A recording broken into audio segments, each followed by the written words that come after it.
In the grim darkness of the far future, there is only war.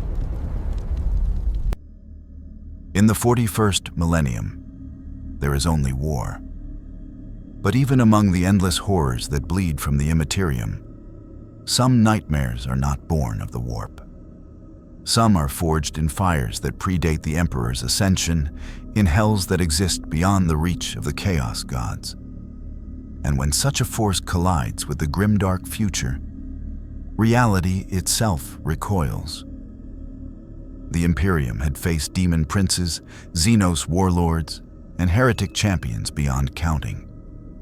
They believed they had witnessed every permutation of violence the universe could conjure. They were catastrophically wrong. For when the breach opened above Cadia's shattered remains, what fell from the screaming warp was not chaos. It was chaos's executioner. If you crave stories of cosmic collisions where unstoppable forces meet immovable empires, smash that subscribe button. The Emperor protects those who bear witness to the Dark Millennium. And you'll want to see what happens when true fury walks among the stars. The warp storm shouldn't have existed. Cadia had already fallen. The 13th Black Crusade had seen to that when Abaddon the Despoiler finally shattered the fortress world, splitting it apart and unleashing the Eye of Terror across the galaxy. The pylons, ancient Necron technology that had held back the Imperium for millennia, were destroyed. What remained of Cadia was a debris field of broken continents and the corpses of billions. But 3 months after the fall, a second storm manifested. It appeared without warning in the Cadian Gate's remnants, a maelstrom of impossible colors that registered on no augur array. Naval patrols reported sensor readings that defied Imperial classification. Not warp energy, not Xenos technology, but something else. Something that screamed in frequencies that made servitors malfunction and astropaths hemorrhage from their eye sockets. The storm lasted 17 seconds. When it collapsed, it left behind a meteor of foreign metals screaming toward the largest remaining fragment of Cadia, a continental plate the size of a hive world, now designated Cadia Secundus by the scattered Imperial defenders who refused to abandon their home's corpse. The meteor struck in the Rosvar Mountains, a region still populated by holdout guard regiments. The impact registered as a tactical nuclear detonation. Seismic sensors measured the crater at 300 meters wide. Magma fountained into the ash-choked sky. Emergency channels flooded with panicked Vox traffic as commanders demanded answers that nobody possessed.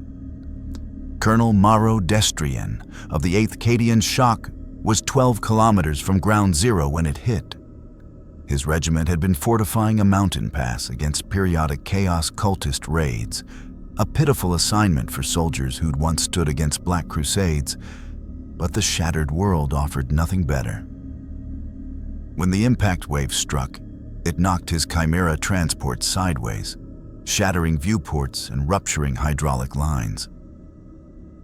All units report. Destrian barked into the Vox as emergency lighting flickered to life. His driver wrestled the transport upright, while the infantry squad in the back compartment checked their laser guns with practiced efficiency. The responses came in fragmented, but his regiment had survived worse. 3 Chimeras damaged but mobile, no casualties. The mountain pass was intact. "Sir, augurs are picking up movement at the impact site," his master Vox operator announced, his voice tight. "Single contact, human-sized, moving fast." Destrian's jaw clenched. In the 41st millennium, nothing good ever came from warp-touched impact sites. "Battle stations, assume hostile contact. Get me visual confirmation." The regiment deployed with the discipline that had made Cadia legendary. 50 infantry in firing lines. 2 Chimeras with multi-lacers covering the approach. heavy weapons teams setting up autocannons on elevated positions. They'd done this 1,000 times. What emerged from the crater was not what they expected. The figure was humanoid, standing roughly 2.5 meters tall, larger than a human, smaller than a space marine. It wore armor of dark green and bronze, scorched and smoking but clearly intact, despite an impact that should have vaporized flesh and bone. The helmet was a brutal, angular design, with a narrow visor that glowed faintly green. No Imperial aquila, no chaos iconography, no markings at all except carbon scoring and what looked like dried blood in colors that didn't exist in nature. The figure carried a weapon, a double-barreled shotgun of foreign design, too large and too brutal to be of Imperial manufacture. As Destrian watched through magnoculars, the armored warrior reached down and pulled something from a dead cultist's corpse. One of the raiders his regiment had killed earlier that week. The body burst into embers of red light that flowed into the warrior's armor like water finding a drain. "Emperor's teeth," someone whispered over the vox. The warrior's helmet turned, scanning the tree line where Destrian's forces lay hidden. For a moment, nothing moved. Then the figure began walking, not toward the regiment, but perpendicular to their position, heading northwest with mechanical certainty. "Should we engage, sir?" his second-in-command asked. Destrian watched the warrior disappear into the wastes. Every instinct screamed that this was Xenos technology or chaos corruption.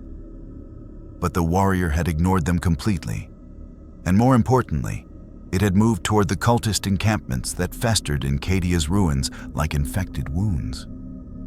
Negative. We shadow at maximum distance. I want to know what that thing is before we put last rounds into it. He switched Vox channels. "Vox operator, contact the nearest Inquisitorial facility. Tell them we have an unidentified xenoform of unknown origin, potentially hostile, definitely dangerous." "Sir, there's something else," the Master Vox said quietly. "The cultist camp 3 kilometers northwest just went silent. They've been broadcasting heretical cant on all frequencies for weeks. As of 2 minutes ago, nothing." Destrian felt ice form in his stomach. "How long since the hostile passed their position?" 90 seconds, sir." An entire cultist encampment, at least 200 heretics, silenced in 90 seconds. Not by orbital bombardment or artillery, but by a single warrior on foot. "Change of orders," Destrian said, reaching for his bolt pistol and checking the load. "We're going to investigate that camp. Stay sharp. Whatever that thing is, it kills faster than anything I've ever seen." The regiment moved out, following the trail of the warrior who had fallen from a hell that even the warp did not know. And in the ruins ahead, demons that had plagued Cadia's corpse for months were learning a terrible truth. The Imperium was not the only realm that birthed monsters. Some monsters hunted monsters. The cultist camp had been a festering wound in the Rosvar Mountains for 6 weeks. Intelligence reports placed their numbers at 230 heretics, armed with autoguns, improvised explosives, and the fervor of the damned. They'd been chanting litanies to the dark gods continuously, their broadcasts a psychic beacon that drew lesser demons like flies to carrion. 3 previous attempts to purge them had failed. The cultists fought with suicidal zeal, and the terrain favored ambush. Colonel Destrian's regiment approached with weapons ready and prayers on their lips. What they found defied every tactical assessment they'd ever learned. The camp was silent. Not abandoned, silent. Death silent. Bodies lay everywhere, but not in the chaotic scatter of battle. They'd been killed in motion, mid-stride, mid-aim, mid-scream. Last burns and autogun fire scored the rocks, evidence that the cultists had fought back. But whatever they'd fought had moved too fast to hit. Destrian counted 67 corpses in the outer perimeter alone, each killed by devastating trauma. Shattered skulls, caved-in chests. One man's torso had been separated from his legs by what looked like a chainsaw, except the wound was too clean, too precise. "Emperor, preserve us," Lieutenant Kassan whispered, kneeling beside a body. "Sir, look at this." The cultist's head had been removed with surgical brutality. But more disturbing was the scorch pattern on the ground. A circular burn mark exactly where the corpse had fallen, as though something had been absorbed from the body itself. "He's feeding on them," Destrian realized, his voice hollow. "Whatever that warrior is, it's taking energy from the dead." They found the camp's center 5 minutes later. The cultists had erected a crude shrine to Khorne.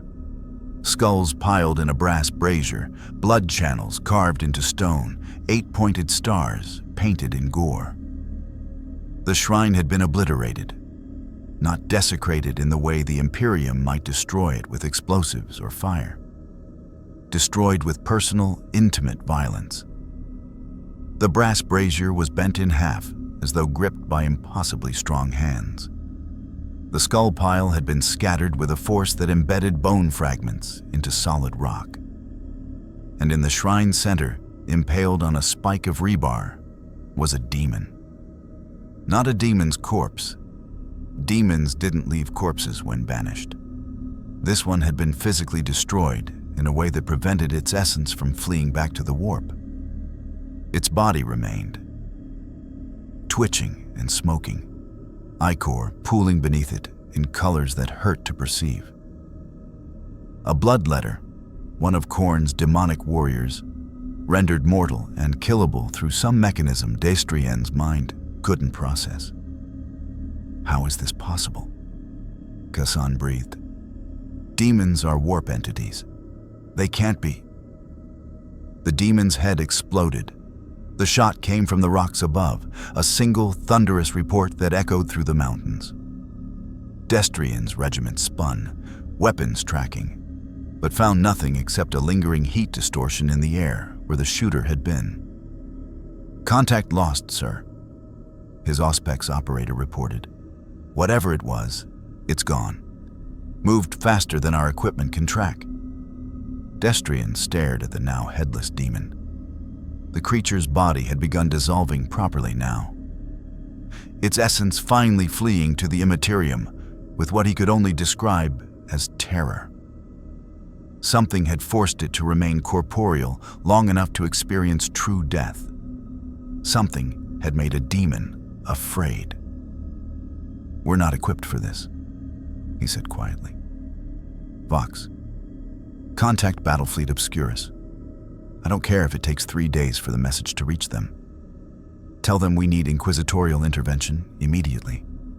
Tell them." He paused, searching for words. "Tell them something is killing demons in ways that violate everything we understand about the Immaterium." "Sir, new contact," the Auspex operator interrupted. "Multiple hostiles inbound from the northwest. Warp signatures. Demons, at least 20, moving at speed directly toward..." He stopped. "They're not moving toward us. They're moving toward where that warrior went." Destrian's blood ran cold. The demons weren't hunting the Imperial Guard. They were hunting the warrior, which meant the denizens of the warp recognized him as a threat. "Fall back to the pass," he ordered. "Double time. I want overlapping fields of fire and Vox contact with every artillery piece we have left. If those demons come through us to reach that warrior, I want them walking through a wall of lass fire." The regiment withdrew with practiced efficiency, but Destrian couldn't shake the image from his mind. The impaled bloodletter, twitching in genuine mortal terror. In 40 years of service, he'd seen demons laugh at their own banishment, knowing they'd return. He'd never seen one afraid to die. 3 kilometers away, the Doomslayer crouched in the ruins of a collapsed bunker, his Praetor's suit systems analyzing the environment. The HUD displayed information in familiar patterns: threat assessment, ammunition count, environmental hazards. But the energy readings were wrong, not incorrect, but different.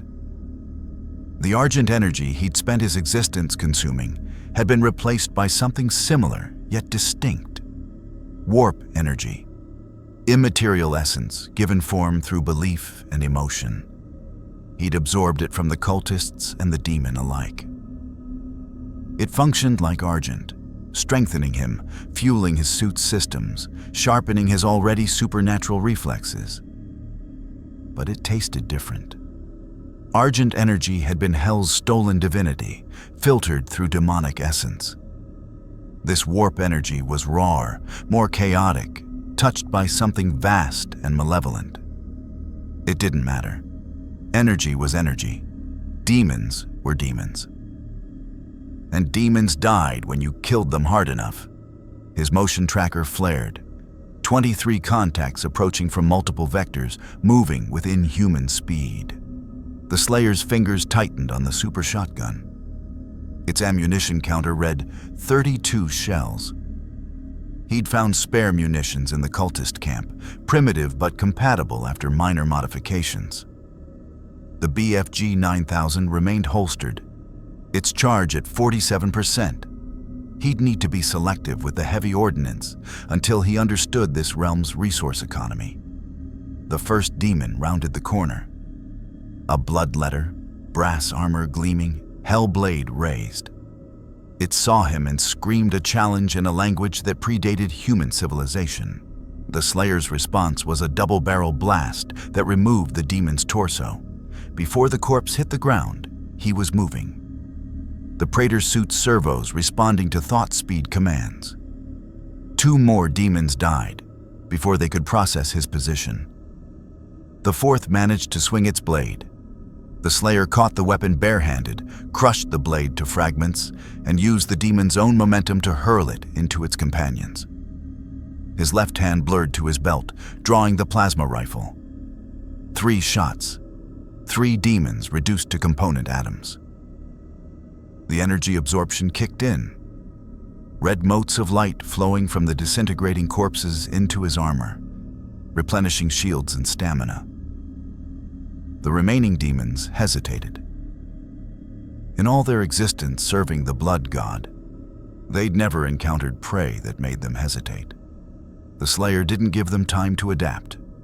He surged forward, and the ruins echoed with violence that was ancient before the Imperium's birth.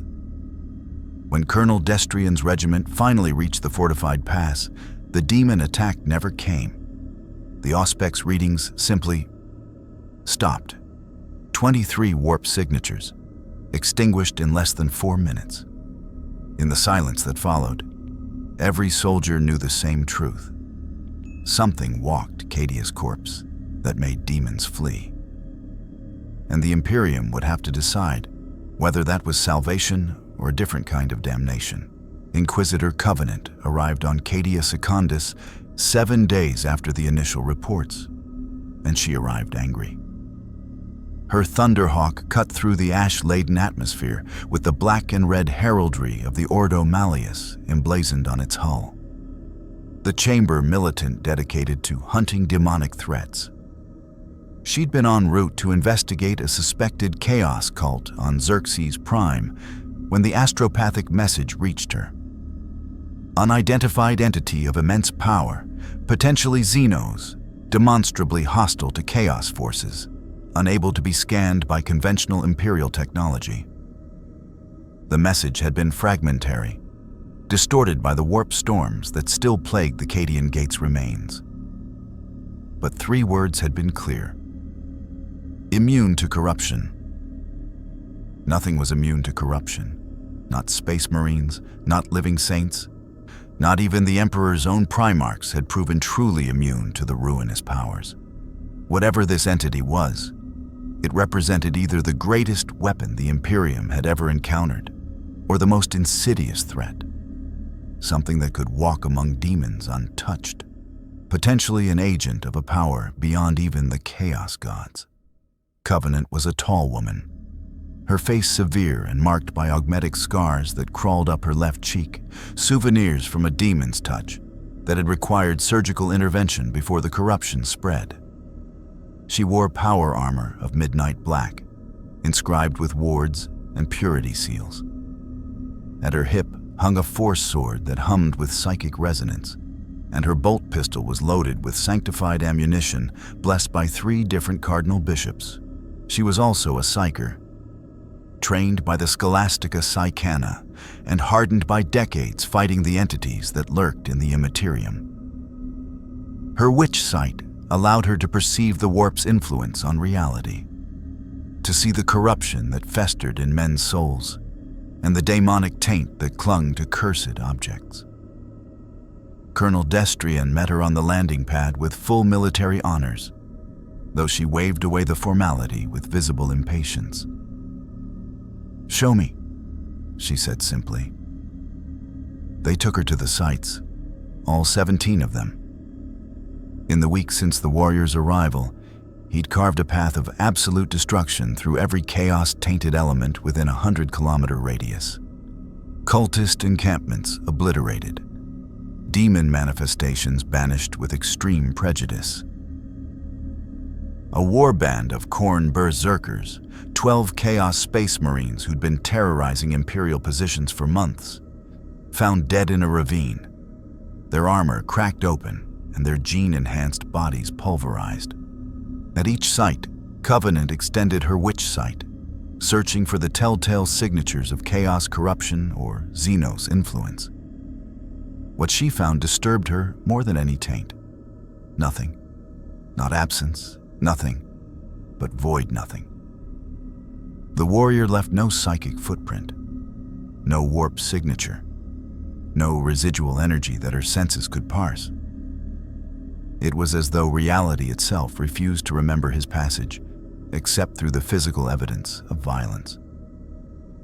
"This is impossible," she murmured at the 7th site, kneeling where the Khorne berserkers had died.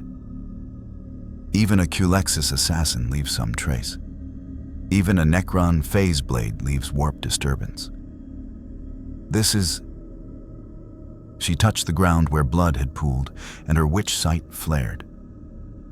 This is a hole in reality, not a wound. A hole, as though something exists that the warp cannot touch. "Is that even possible, Inquisitor?" Destrian asked carefully. Covenant stood, her expression troubled. The pariah gene creates blanks, soulless individuals who repel psychic influence. But they're human mutations, rare and disturbing.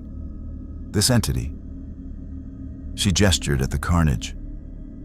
This killed demons with its bare hands. That requires physical interaction with immaterial entities, which means it can touch the warp. It simply isn't touched by it in return. "Perhaps it's a weapon," Lieutenant Kassan suggested. "Something the Mechanicus created? Or a Xenos bioweapon that targets chaos specifically?" "No." Covenant's voice was certain. "I've seen every weapon in the Imperium's arsenal.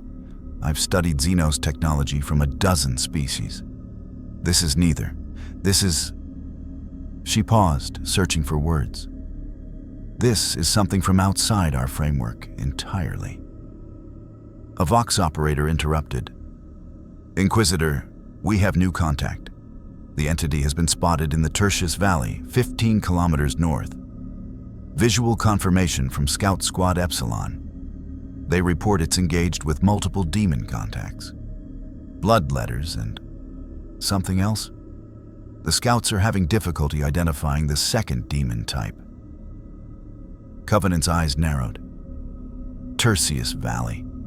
That's where the warp rift opened last month, the one we couldn't close." "Yes, ma'am. The area is saturated with warp energy. We've lost 3 squads trying to establish a perimeter. The demons manifest too quickly for conventional forces." A slow smile spread across Covenant's face. Not of pleasure, but of predatory anticipation, then that's where we'll find our mystery warrior. Colonel, I'm commandeering your best squad and a chimera.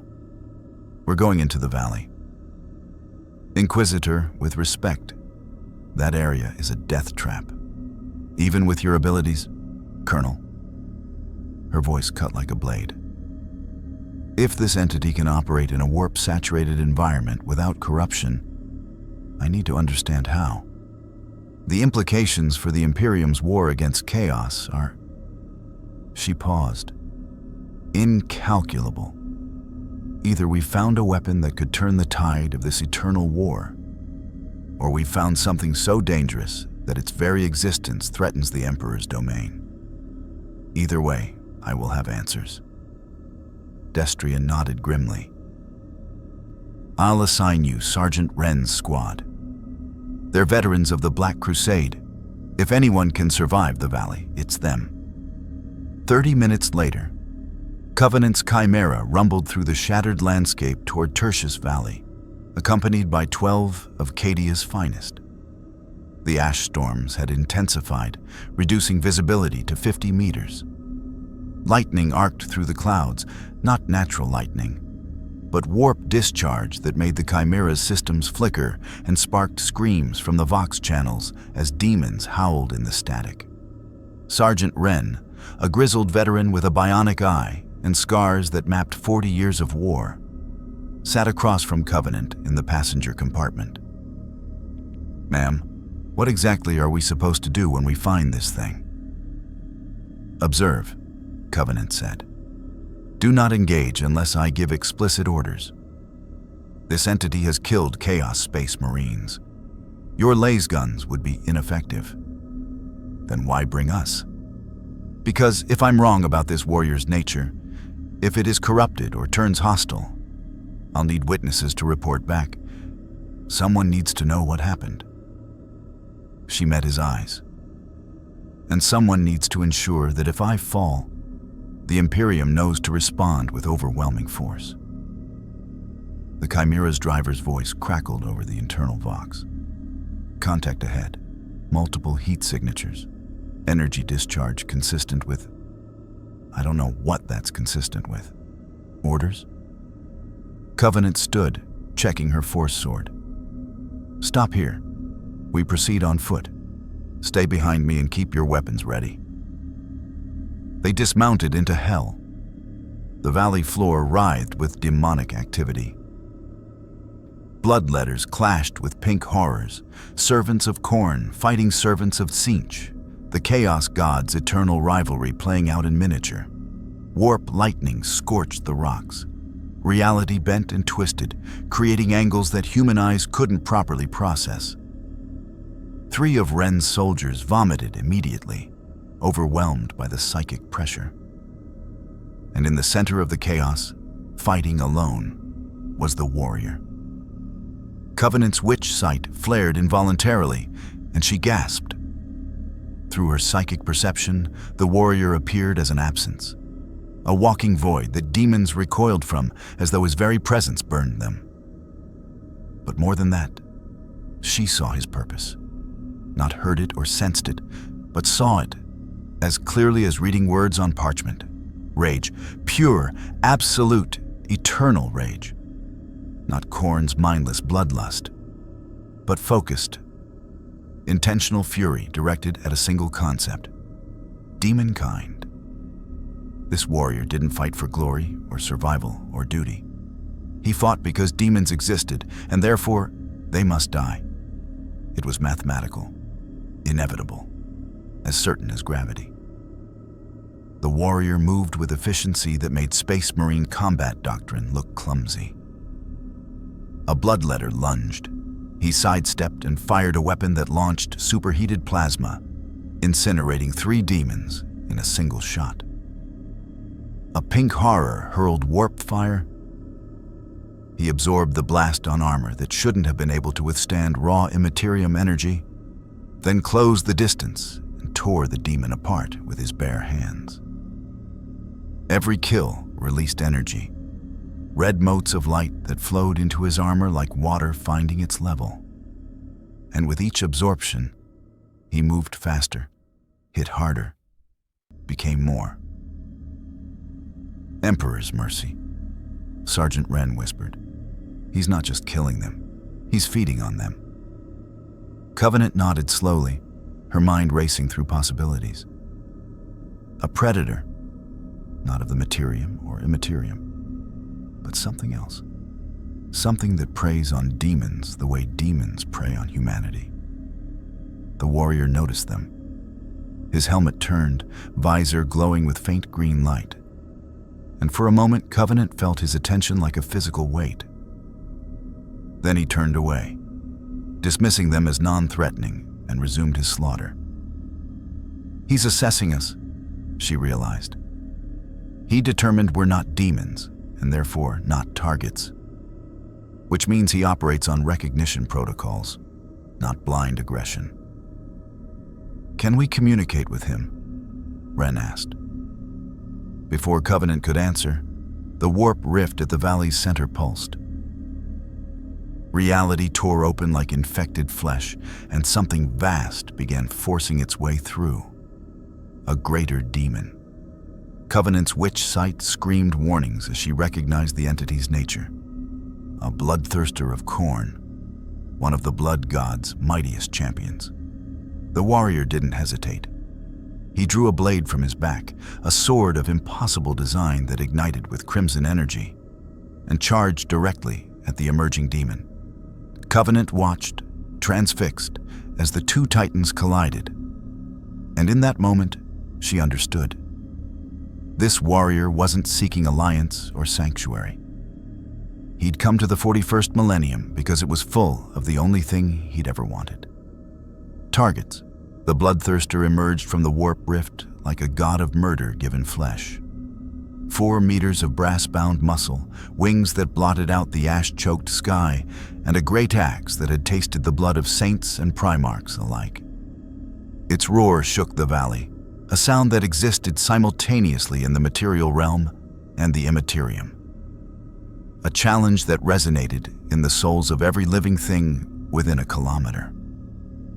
Sergeant Wren's squad dropped to their knees, overwhelmed by the demon's presence. Even through their faith and training, the psychic pressure was crushing. 2 soldiers began weeping blood. Another screamed prayers to the Emperor that devolved into incoherent babbling. Inquisitor Covenant remained standing, but only through decades of psychic conditioning and willpower that had been forged in fires that would have broken lesser minds. Her force sword blazed with psychic energy, a beacon of defiance against the darkness. "Hold position," she commanded, her voice cutting through the demon's roar. "Do not break formation." The Doomslayer's response to the bloodthirster was simpler. He fired the BFG 9000. The weapon's discharge was a lance of green energy that screamed across the valley like a miniature sun. It struck the demon's center mass and detonated. The explosion vaporized 6 lesser demons caught in the blast radius and sent the bloodthirster staggering backward, ichor spraying from a wound that carved through brass armor and demonic flesh alike. But greater demons were fragments of their patron gods given form. The bloodthirster's wound began regenerating immediately, warp energy knitting flesh together with speed that defied natural law. It raised its axe and lunged, covering 30 meters in a single leap that shattered the stone where it landed. The Slayer was already moving. He'd holstered the BFG the instant after firing, the weapon's energy reserves depleted from the shot, and drawn the crucible blade. The sword met the demon's axe in a collision that released a shockwave of force. Reality rippled. The ground beneath them cracked and buckled. Covenant's witch sight flared, and she saw something impossible. The crucible wasn't just a physical weapon. It existed in multiple dimensions simultaneously, cutting through both material form and spiritual essence. When it struck the bloodthirster, it didn't just wound the demon's body, it wounded its existence, carving lines of permanent damage into the fabric of its being. The demon felt it too. For the first time in its millennia of existence, it felt something other than bloodlust. Recognition. This warrior carried a weapon that could truly kill it. Not banish it back to the warp for reformation, but end its existence entirely. The bloodthirster's next attack was faster, fueled by something approaching fear. Its axe became a blur, each swing capable of bisecting a land raider. The Slayer met each strike with brutal efficiency, using the Praetor's suit's enhanced reflexes to parry, dodge, and counter. He wasn't trying to overpower the demon. He was dissecting it, targeting joints and weak points with surgical precision. A parry. The crucible carved through the axe's haft, severing it cleanly. The demon dropped the weapon and lunged with claws that could rend ceramite. The Slayer ducked under the strike, brought the crucible up in a reverse grip, and drove it through the demon's chest. The bloodthirster's roar became a shriek, not of pain, but of genuine terror. The crucible's energy spread through its form like poison, unmaking demonic essence from within. The creature thrashed, trying to pull away, but the Slayer held the blade steady with strength that shouldn't have been possible for something his size. "He's killing it," Covenant whispered, her voice filled with awe and horror. "Not banishing, killing."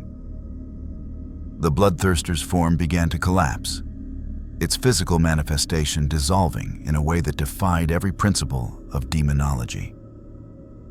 Usually, when a demon was banished, its essence fled back to the warp, diminished but intact, ready to return when summoned or when reality weakened. This was different. The bloodthirster's essence was being destroyed, erased, consumed by the crucible's energy. The demon's final moments were spent not in rage, but in desperation. It tried to flee back through the warp rift, but the Slayer yanked the blade upward, bisecting the creature from groin to skull. The two halves fell separately, and where they struck the ground, they burned with fire that was neither warp flame nor natural combustion. They simply ceased to be, reduced to ash and memory. The valley fell silent except for the crackling of residual energy. The Slayer stood over the demon's ashes, motionless for 3 seconds. Then he reached down, the motion almost casual, and absorbed the energy that remained. Red motes of light, brighter and more intense than any Covenant had seen him consume before, flowed into his armor. His shields replenished completely. The Praetor's suit's systems hummed with renewed vigor. He was stronger now than when the fight began. "Emperor, preserve us," Sergeant Wren breathed. "He's not just immune to chaos, he's weaponizing it, using demon essence as fuel." Covenant's mind raced through the implications.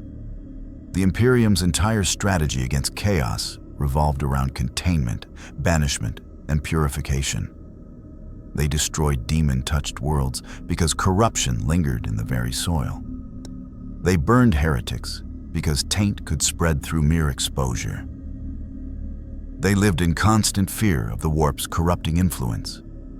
This warrior consumed that corruption and grew stronger from it. The Slayer turned toward them again, and Covenant made a decision that would haunt her for the rest of her life. She stepped forward, arms spread in a gesture of non-aggression, and spoke. "Wait." Her voice carried psychic weight, not compulsion, but emphasis, ensuring she was heard. The warrior stopped, his visor focused on her with mechanical precision. "You understand Gothic," Covenant said, taking another careful step forward. "Or you understand intent. Either way, you're listening. Good." She kept her hands visible, force sword sheathed but not yet holstered. "I am Inquisitor Covenant of the Ordo Malleus, servant of the Emperor of mankind. You have entered Imperial space and killed enemies of humanity. For that, you have our tentative gratitude." The warrior remained silent, motionless, watching. But you've also killed without sanction, operated without oversight, and demonstrated abilities that defy Imperial understanding. By law, I should declare you Xenos and order your immediate destruction. She paused. I'm not going to do that. Not yet. Because I have questions, and I suspect you have answers, even if you choose not to share them. The Slayer's helmet tilted fractionally. Covenant couldn't tell if it was curiosity or threat assessment. Where did you come from? She asked. What are you? And most importantly, why are you killing demons? For a long moment, nothing happened. Covenant felt her squad tense behind her, fingers moving to trigger guards. If this went wrong, they'd all die before they could fire a shot. Then the warrior moved, not toward them, but to the warp rift that still flickered at the valley's center. He raised his left arm, and the Praetor suit systems activated something, a device built into the gauntlet. Energy crackled along geometric patterns, and the rift began to collapse. Not violently, but systematically, sealed from the edges inward like a wound being sutured. In 15 seconds, the rift was gone. The valley's oppressive warp presence diminished to background levels. The three soldiers who'd been catatonic with psychic overload gasped and looked around in confusion, suddenly freed from the pressure. Covenant stared. You closed a warp rift, without ritual, without sacrifice, without psychers or Geller fields or any of the mechanisms we use. Her voice was barely above a whisper. How? The Slayer looked at her one final time. Then he pointed, not at her, not at her soldiers, but past them, toward the horizon where her Auspex readings showed 3 more warp signatures manifesting, more demons, more targets. The message was clear. This is what I do. This is all I do. And I don't need your permission. He began walking toward the new demon contacts, reloading the super shotgun as he moved. Covenant watched him go, her mind churning through doctrinal precedents and inquisitorial protocols. Every fiber of her training demanded she declare this warrior a threat, summon orbital support, and eliminate the unknown variable before it could become a problem. But she'd also just watched him kill a greater demon in single combat and close a warp rift with technology she couldn't begin to understand. If this warrior decided the Imperium was his enemy, how many worlds would burn before they stopped him? And more critically, did she want to stop something that killed demons with such absolute efficiency? Sergeant Wren, she said quietly, we're returning to base. I need to send an astropathic message to the Ordo's High Command. Priority Alpha. What are you going to tell them, ma'am? Covenant watched the warrior's silhouette disappear into the ash storm, heading toward danger with the certainty of an avalanche. I'm going to tell them we found either the greatest weapon against chaos since the Emperor walked, or the most dangerous rogue element in Imperial history. And I have no idea which. In the shadows of the valley, hidden from both the Inquisitor's sight and her witch sight, something else watched the Slayer's departure. A figure robed in shifting colors, its face a mask of constantly changing expressions. A demon of Tzeentch, lord of change and architect of fate. It had felt the bloodthirster's true death. It had witnessed the Slayer's impossible existence. And it knew, with the certainty that came from seeing 10,000 possible futures, that this warrior's arrival would change everything. The demon smiled with a beak that became teeth that became tentacles. The great game has a new piece on the board, it whispered to the warp.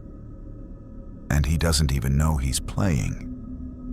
Then it vanished, carrying word to its master that the galaxy's careful balance of chaos and order had just been disrupted by something that answered to neither. Sergeant Herrick Var had survived the fall of Cadia. He'd been there when Abaddon's fleet blackened the sky, when the pylons shattered, when the planet itself split apart under the weight of the Despoiler's final assault. He'd evacuated on the last Valkyrie off Khazar Mirak's burning spire, watching his homeworld die through the rear viewport while promising himself he'd never run again. That promise had lasted until now. "Fall back! Fall back!" he screamed into the Vox, his voice raw.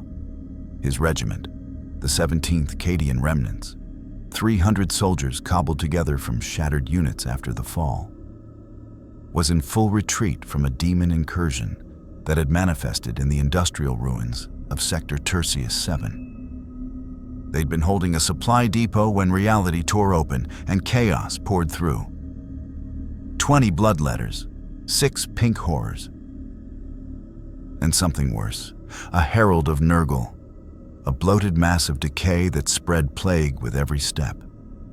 His company had lost 40 men in the first 3 minutes. Lost fire meant nothing to demons. Faith and fury weren't enough when your enemy literally couldn't die. They were running through a maze of collapsed Factorum buildings, the squad's boots crunching on glass and ceramite debris. The demons followed with inhuman speed, their howls echoing off rusted metal walls. "Sir, we're not going to make it to the checkpoint," Corporal Lynn shouted, her laser gun clutched white-knuckled despite its uselessness. "They're herding us toward—" She never finished. A pink horror materialized 10 meters ahead, its twin heads cackling as warp fire coalesced between its hands. Var raised his last pistol uselessly, a gesture of defiance, nothing more. The demons' heads exploded, not from Var's shot, from something else, something that hit with the force of a cannon round and the precision of an execution. The demon's body collapsed, already dissolving, as a figure dropped from the ruins above. Armor gleaming dull green in the half-light, visor glowing like distant hellfire. The warrior from the reports, the one command had been tracking, the demon killer. He landed in a crouch that should have shattered bone, rose smoothly, and fired again. The weapon, some manner of plasma rifle that made Imperial technology look primitive, carved through 2 more demons in a single burst. The warrior moved before their bodies hit the ground, and suddenly he was among the pursuing bloodletters with a speed that made mockery of human physiology. Var watched, transfixed, as the warrior fought. No wasted movement, no hesitation. A bloodletter swung its hellblade. The warrior caught the blade with an armored forearm. The weapon that could carve through ceramite sparked uselessly against his suit and drove his fist through the demon's chest. Another demon lunged from behind. Without looking, the warrior drew a massive shotgun and fired backward over his shoulder. The blast removed the demon's upper body. "Emperor's mercy," someone whispered. "He's not even looking at them." The Herald of Nurgle, recognizing genuine threat, began manifesting a plague cloud, a miasma that dissolved flesh and corroded metal. The warrior holstered his shotgun and drew something from his back, a weapon that looked like 3 rotating barrels mounted on a heavy frame. He braced, aimed, and fired.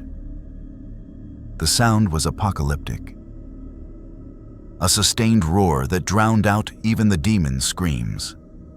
Hundreds of rounds per second tore through the Herald's plague cloud, through its bloated flesh, through the reality-warped space around it. The demon tried to regenerate, but the sustained fire was too much. Its form came apart like wet paper in a storm. The warrior didn't stop firing until the ammunition counter, visible as a holographic display on the weapon, reached 0. When silence fell, 17 demons lay dead or dissolving. The 18th, a lone bloodletter that had hung back, took one look at the warrior and did something Var had never seen a demon do. It fled, vanishing back into the warp with what he could only describe as terror. The warrior lowered his weapon, the barrels still glowing red hot, and turned to face Var's regiment. For a moment, nobody moved. 30 Cadian soldiers, veterans of the Imperium's most brutal campaigns, stood frozen before a single figure who just accomplished what an entire company couldn't. Var forced himself to step forward. His training said this was a threat assessment situation. Unknown entity, hostile capabilities, potential xenos, or heretical origin. But his instincts, honed by 40 years of war, said something different. This was a soldier. A brutal, terrifying, impossibly effective soldier. But a soldier nonetheless. You saved us, Var said, hating how weak his voice sounded. He cleared his throat and tried again with proper Cadian authority. In the Emperor's name, I thank you for your intervention. The warrior stared at him through that glowing visor. No response, no acknowledgement, just cold assessment. Can you understand me? Var pressed. Do you speak Gothic? Still nothing, but the warrior hadn't left, which Var took as a positive sign. He tried a different approach. The demons, you hunt them. So do we. We're allies against a common enemy. That got a reaction. Subtle but visible. The warrior's helmet tilted fractionally, as if considering the concept of ally. Then he turned away, walking toward one of the dead demons. He knelt, placed a hand on the corpse, and absorbed the energy that remained. Red light flowed into his armor like water being sucked down a drain. He feeds on them, Corporal Lin breathed. Emperor, preserve us. He consumes demonic essence. It's no different than a psyker channeling the warp, Var said, though he wasn't sure he believed it. Just more direct. The warrior finished absorbing the demon's essence and stood. He checked his weapons with mechanical efficiency, reloading, assessing ammunition, testing systems. Var recognized the behavior. He'd seen it 1,000 times in veteran soldiers after firefights. Equipment check, tactical assessment, preparation for the next engagement. There are more demons, Var said, making a decision that probably violated a dozen Imperial protocols. In Sector Tertius 9, a full incursion point. We've lost contact with 3 regiments trying to contain it. If you're hunting demons, he gestured toward the sector in question. There are plenty more that way. For 3 long seconds, the warrior remained motionless. Then he began walking. Not toward Sector Tertius 9, but in the same direction Var had indicated, because Var realized with sudden clarity, the warrior had already known where the demons were. Had probably been heading there before this detour. Sir, what are you doing? Lin hissed. That thing just saved our lives, Var interrupted. And it's going exactly where we need firepower most. He raised his voice. Wait! The warrior stopped, turned partially, visor fixed on Var. We're coming with you, Var said, making the decision for his entire regiment in that moment. You're heading into a combat zone. We can provide support, intelligence, tactical coordination. When the warrior didn't respond, Var added, Look, you've been on Cadia's corpse for over a week. You've killed hundreds of demons. But you're operating blind. No Vox communications, no intelligence network, no support structure. We can help with that. Sergeant, this is insane, Lieutenant Heron said from the back ranks. We don't know what it is. It could turn on us. It could be corrupted. It just killed 17 demons while we ran away, Var snapped. Whatever it is, it's better at our job than we are. He looked back at the warrior. What do you say? Temporary alliance. We help you find targets, you help us stay alive. The warrior stood motionless for a long moment. Then, deliberately, he nodded once. A single, precise gesture that conveyed acknowledgement, if not agreement.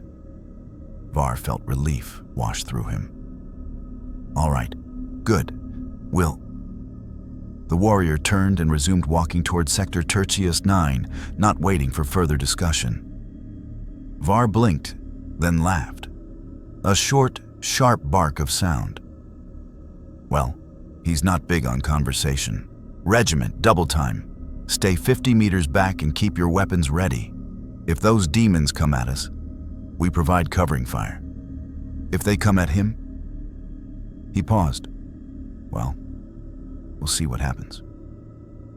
They followed. For the next 6 hours, Var's regiment shadowed the warrior through Cadia's ruins. They watched him clear 3 demon nests, close 2 minor warp rifts, and kill a total of 47 entities that the Imperium classified as extreme threats. The regiment didn't fire a single shot. They didn't need to. But Var noticed something crucial. The warriors' tactics changed with their presence. Before, according to reports, he'd simply charged into combat with overwhelming force. Now, he waited for the regiment to establish position before engaging. He drove demons toward prepared kill zones where the guards' heavy weapons could contribute. When a pink horror's warp fire threatened the regiment's position, he prioritized that target over more dangerous threats. He was protecting them. Sir, look at this, Corporal Lin said, reviewing tactical data on a portable Auspex. Every engagement since we joined up, he's been herding the demons away from our position, keeping them focused on him. He's using himself as bait. Var nodded slowly. He'd noticed. The warrior fought differently when others were present. Not less effectively, but more carefully, more tactically. Which meant he understood concepts like collateral damage and acceptable losses. Which meant he wasn't just a mindless weapon. He was thinking, adapting, learning. When they finally reached Sector Tertius 9, they found hell itself. A warp rift 300 meters wide hung in the air above an ancient cathedral, spewing demons in a constant stream. 3 Imperial Guard regiments had tried to establish a perimeter and failed. The ruins were carpeted with bodies, human and demonic both. The warrior surveyed the scene, motionless for 10 seconds. Then he turned to Var and made a gesture, a simple motion that combined "stay back" and "watch this" with remarkable clarity despite the lack of words. He's going in alone, Var realized, against all of that. We should help, Lieutenant Heron said, though his voice lacked conviction. No. Var shook his head. We just get in his way, but get the heavy weapons ready. If he gets overwhelmed, we provide covering fire for his retreat. The warrior didn't retreat. He charged directly into the demon's swarm with the super shotgun blazing and something approaching joy in his mechanical movements. And Var's regiment, watching from the ruins, saw something that would change their understanding of war forever. Demons, beings of pure malice and hatred that knew no fear, beginning to hesitate, beginning to recognize that something worse than them had arrived. What is he? Corporal Lin whispered. Var didn't have an answer. But as he watched the warrior carve through demons like an avatar of retribution, he realized it didn't matter. The only thing that mattered was that he fought on humanity's side. For now, Magos Explorator Deltrion 7 had witnessed the birth of a forge world, decoded the machine spirits of pre-imperial technology, and once observed a fragment of an STC that made him weep oil tears of joy. In his 347 years of service to the Omnissiah, he believed he had seen every possible expression of sacred technology. The armored figure standing in his analysis chamber proved him catastrophically wrong. Impossible, he whispered through his Vox grill, his 17 mechadendrites twitching with agitation. The material composition alone defies 12 fundamental laws of metallurgy. The energy signatures are consistent with nothing in the Mechanicus archives. And the machine spirit... He paused, his optical implants cycling through 17 different scanning modes. There is no machine spirit. The armor functions without one. It simply obeys. This is heresy. This is beautiful. Inquisitor Covenant stood beside him in the analysis chamber of the Mechanicus research station, her patience wearing thin. Magos, I didn't bring you here to worship it.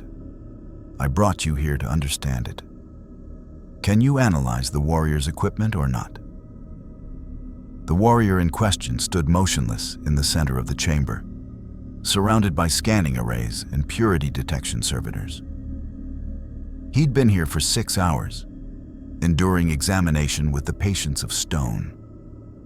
Covenant had convinced him to submit to analysis through a combination of careful negotiation and the promise that the Mechanicus facility contained demon-touched artifacts that required purging. The warrior had agreed, or at least hadn't disagreed, when shown the containment vault where heretical objects were stored for study. He'd purged 17 demon-possessed items in 40 minutes, then allowed himself to be escorted to this chamber. Covenant suspected the only reason he cooperated was because it was more efficient than fighting his way through an entire Mechanicus facility to reach the artifacts himself. Analysis is complicated, Deltrion 7 admitted, his mechadendrites reaching toward the warrior's armor before withdrawing as if afraid to touch. The material is not adamantium, though it shares structural properties.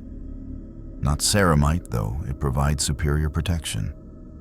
The energy shielding activates and regenerates through mechanisms I cannot detect. And the weapons.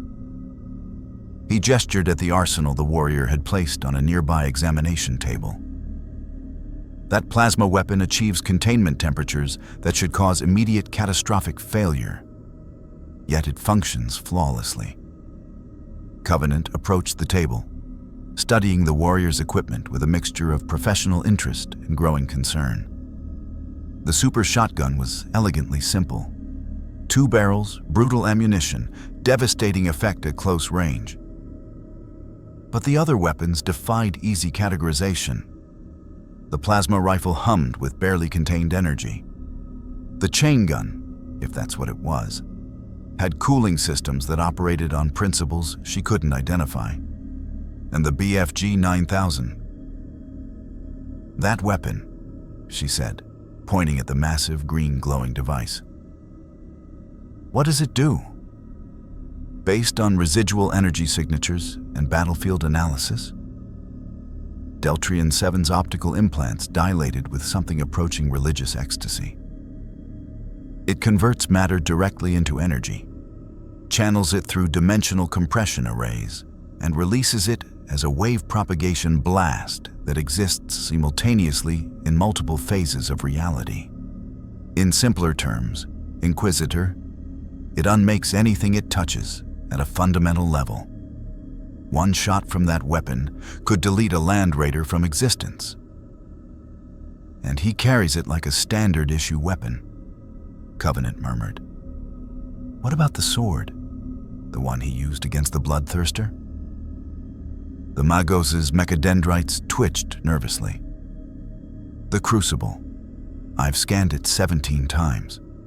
Each scan returns different results, as though the weapon exists in a state of quantum uncertainty.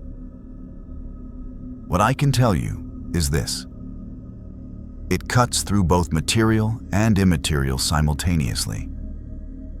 When it strikes a demon, It doesn't just destroy the physical manifestation.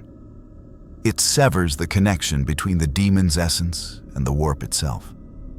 Permanent severance. True death for entities that should be immortal. Covenant felt her stomach tighten. A weapon that kills demons permanently. Do you understand what that means? The Imperium has spent 10,000 years fighting chaos with the knowledge that banishment is the best we can achieve. This changes everything. Which is why we must understand it, Deltrian 7 said firmly. Inquisitor, with your permission, I'd like to request a full disassembly of the armor and weapons. If we can reverse engineer even a fraction of this technology. No. The voice was mechanical, processed through the warrior's helmet, but the word was unmistakable. High Gothic, spoken with an accent that suggested the language was recently acquired rather than native. The warrior had been silent for 6 hours. Now he stepped forward, and every servitor in the chamber took an involuntary step back. You speak, Covenant said, carefully keeping her voice neutral. Good. That makes this easier. The Magos means no offense. We simply wish to understand your technology, to learn from it. The warrior's visor fixed on Deltrian 7, then on Covenant. When he spoke again, his words were halting but clear. No. Disassembly. Equipment. Stays. Intact. I'm not asking you to surrender your weapons, Covenant clarified. But surely you understand. This technology could save billions of lives. Help us fight the demons more effectively. Isn't that what you want? The warrior was silent for 3 seconds. Then, you cannot use these. Why not? Deltrian 7 asked, his curiosity overriding his survival instincts. Is there some psychic attunement, genetic coding, religious restriction? You would die. The warrior gestured at the BFG 9000. That weapon requires Praetor suit, systems, interface, neural link. Without it, operator dies instantly. Covenant exchanged glances with the Magos. He's saying the weapons are biologically integrated with his armor. They're not just tools, they're extensions of himself. Fascinating, Deltrian 7 breathed. A complete weapons ecosystem designed for a single operator. But surely we could adapt. No. The warrior's tone was final. He collected his weapons with efficient movements, holstering and maglocking each one. I hunt. Demons, you stay away. That's not how the Imperium works, Covenant said, her voice hardening. You're in our territory, operating without sanction. The Adeptus Mechanicus has authority over all technology within Imperial space. By law, we can requisition your equipment for study. The warrior stopped moving, turned slowly. His hand rested on the super shotgun's grip. The temperature in the chamber seemed to drop 10 degrees. Covenant held his gaze, refusing to back down despite every instinct screaming at her to retreat. I'm not threatening you. I'm explaining reality. The Imperium is not a lawless frontier where individuals operate independently. We have structure, hierarchy, rules. If you want to continue hunting demons in Imperial space, you need to work within our framework. No. The warrior's hand tightened on his weapon. I hunt my way. Then you're a rogue element, Covenant said quietly. And rogue elements are eliminated, not because we want to, but because we have to. The Imperium survives through unity and discipline. We can't afford... She stopped. The warrior had drawn the super shotgun with speed that made her earlier assessment of his reflexes seem conservative. The barrels weren't pointed at her yet. But the threat was implicit. Inquisitor. Deltrian 7's voice was tight with fear. Perhaps we should reconsider. No, Covenant said, her hand moving to her force sword. If he's going to kill me, he'll do it whether I back down or not. And I won't betray the Imperium's principles out of fear. She met the warrior's visor directly. So here's your choice. Lower the weapon and we negotiate terms for your continued operation in Imperial space. Or pull the trigger and prove you're just another threat that needs to be eliminated. For 5 eternal seconds, nobody moved. The servitors had fled. Deltrian 7's mechadendrites were frozen in defensive postures. Covenant's hand rested on her sword hilt, knowing that if combat erupted, she'd be dead before she could draw it. Then the warrior lowered his weapon, holstered it slowly, and spoke a single word that changed everything. Terms. Covenant released a breath she hadn't realized she'd been holding. Good. Intelligent. I can work with intelligent. She gestured toward a hololithic display table. Here's what I'm offering. Temporary sanction to operate in Cadian space. You hunt demons.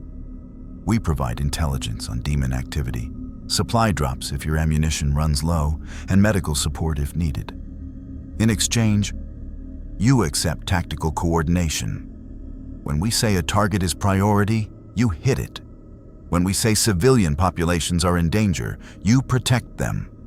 And most importantly, you don't kill Imperial citizens unless they're actively corrupted. The warrior listened in silence. Then, corrupted. Definition? Chaos touched, possessed, willingly serving demon masters. We'll provide identification protocols. Covenant pulled up a hololithic image of a chaos cultist, marked with standard Imperial recognition markers. These are your secondary targets. Demons are your primary targets. But if you encounter these, you're authorized to engage. The warrior studied the image, nodded slowly. One more thing, Covenant added. No independent operations against Imperial forces. That includes the Mechanicus, the Guard, Space Marine chapters, everyone. If you have a conflict with an Imperial faction, you bring it to me. I'll mediate. Understood? And if you betray terms? Covenant smiled without humor. Then you do what you do best. Hunt. But understand, if you go rogue, the full might of the Imperium will come down on you. Not just me. Not just the Guard. Battle fleets, Titan legions, Space Marine chapters. We'll burn entire sectors to stop you if necessary. Acceptable, the warrior said. Then, after a pause, name. Covenant blinked. You're asking my name? A single nod. Inquisitor Elise Covenant, Ordo Malleus. She hesitated, then asked, and yours? The warrior was silent for a long moment. When he finally spoke, the words carried weight that transcended their simple meaning. Doom. Slayer. Not a name. A title. A statement of purpose and identity compressed into 2 words that needed no further explanation. Doomslayer, Covenant repeated. Appropriate. Very well, Doomslayer. We have an accord. The Mechanicus will cease attempts to study your equipment. You'll accept tactical coordination from designated Imperial command. And together, we'll purge the demons from Cadia's ruins. She extended her hand, a gesture of agreement. The Doomslayer looked at her hand for 3 seconds. Then carefully, he grasped it. His grip was iron-strong but controlled, careful not to crush human bones. They shook once, formally, sealing an alliance between the Imperium of man and a warrior from beyond reality itself. When he released her hand and turned to leave, Covenant called after him. Where are you going? The Doomslayer paused at the chamber's exit. Hunt. Then he was gone, moving with purpose toward the next demon infestation. Deltrian 7 emerged from behind a scanning array, his optical implants still dilated. Inquisitor, what have you done? You've just given operational sanction to a completely unknown entity. The Ordos will demand your head for this. Probably, Covenant agreed. But did you see what I saw when he was deciding whether to kill me? I saw a weapon being drawn. No, I saw hesitation. He didn't want to kill me. It would have been easier to simply eliminate the threat and continue his mission. But he stopped. He listened. He negotiated. Covenant stared at the doorway where the Doomslayer had vanished. Whatever he is, wherever he came from, he has a code, rules he follows, and that means he's not a monster. He's a soldier. A soldier without an army, Deltrian 7 observed. Without loyalty to the Imperium or the Emperor. Perhaps, Covenant said quietly. But he has loyalty to something. I saw it in the way he fights. He protects. He hunts things that hurt humanity. That's more loyalty than some Imperial commanders I've met. She turned to leave. Continue your analysis from a distance. Learn what you can without touching his equipment. And Magos? If anyone tries to forcibly requisition his weapons, make sure I know immediately. You believe he'd go rogue if provoked? Covenant remembered the speed of that draw, the absolute certainty in those mechanical movements. I believe if we try to take his weapons, we'll discover exactly how many demons can be killed with Mechanicus equipment alone. And I don't want to be around to count the bodies. She left the chamber, already composing the report she'd send to the Ordo's high command. She'd have to justify her decision, defend her actions, probably face an inquiry. But for the first time since Cadia's fall, she felt something approaching hope. The Imperium had spent 10,000 years fighting chaos to a bloody stalemate. Maybe, just maybe, a warrior from outside their eternal war was exactly what they needed to tip the balance. Or maybe she just allied with something that would doom them all. Time would tell. The Skull Throne trembled. In the warp's infinite depths, where the blood god held court over an ocean of mortal remains, Khorne felt something he had not experienced in millennia. Concern. Not fear. The Lord of Skulls knew no fear. But the first stirrings of recognition that a genuine threat had entered his domain of influence. A greater demon had died. Truly died. Not banished to reform over centuries, but erased. Unmade. The connection between its essence and Khorne's power had been severed with finality that defied the warp's fundamental nature. And the being responsible was still hunting. Bring me the Slayer. Khorne's voice thundered across the Imperium, shaking the foundations of reality itself. Bring me his skull for my throne.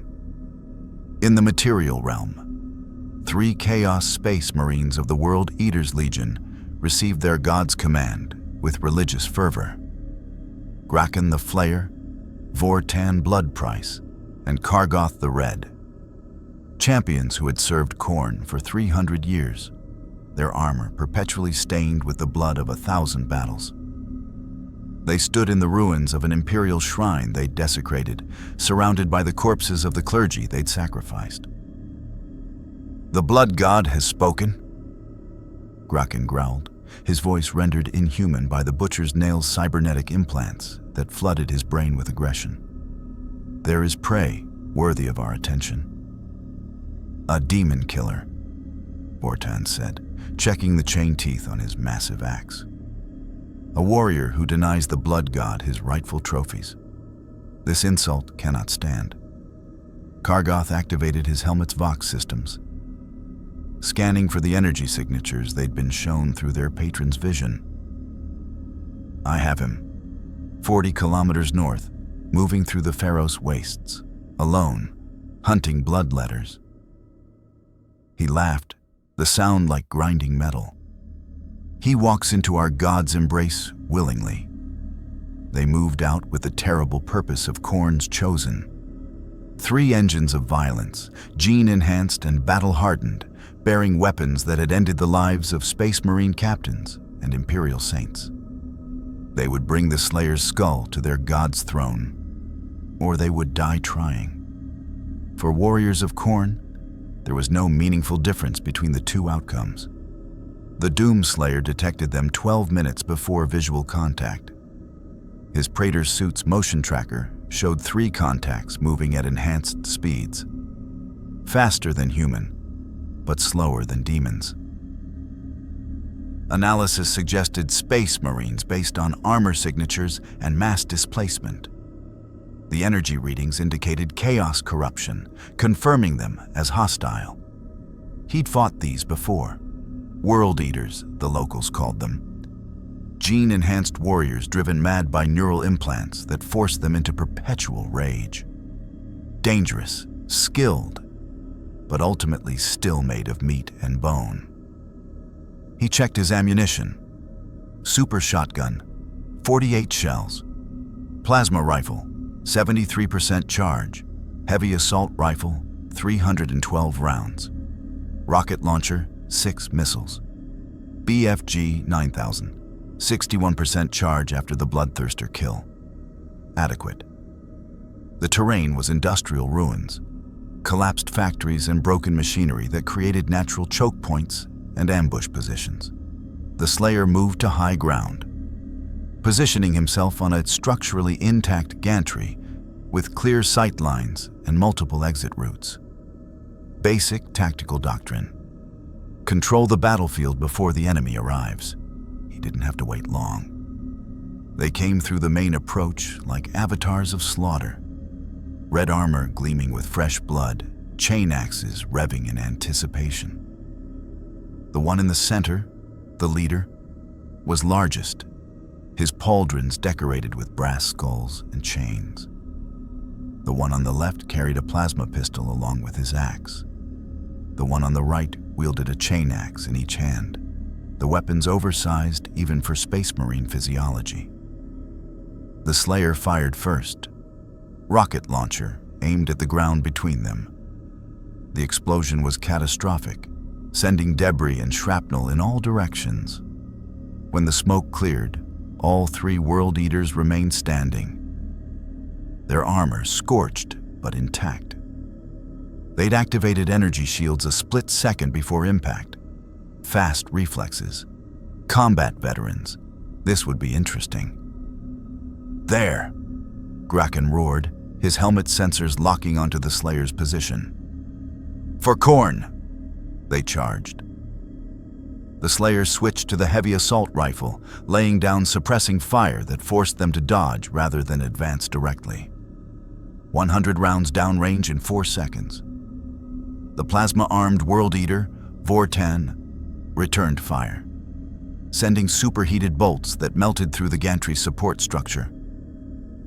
The Slayer jumped as the platform collapsed, dropping 8 meters and landing in a roll that absorbed the impact force. He came up with the super shotgun already tracking, fired twice at the nearest target, Kargoth with his dual axes. The shells hit center mass, staggering the Chaos Marine but not penetrating his armor. Ceramite plates specifically designed to withstand bolter fire at close range. Different approach needed. Kargoth closed the distance with inhuman speed, both chain axes swinging in coordinated arcs that would have bisected an unarmored human. The Slayer ducked under the first swing, sidestepped the second, and drove his armored fist into the World Eater's chest with force that cracked ceramite. Kargoth staggered, and the Slayer followed up with a point-blank shotgun blast to the helmet's visor. The explosion of pellets at 0 range shattered the reinforced glass.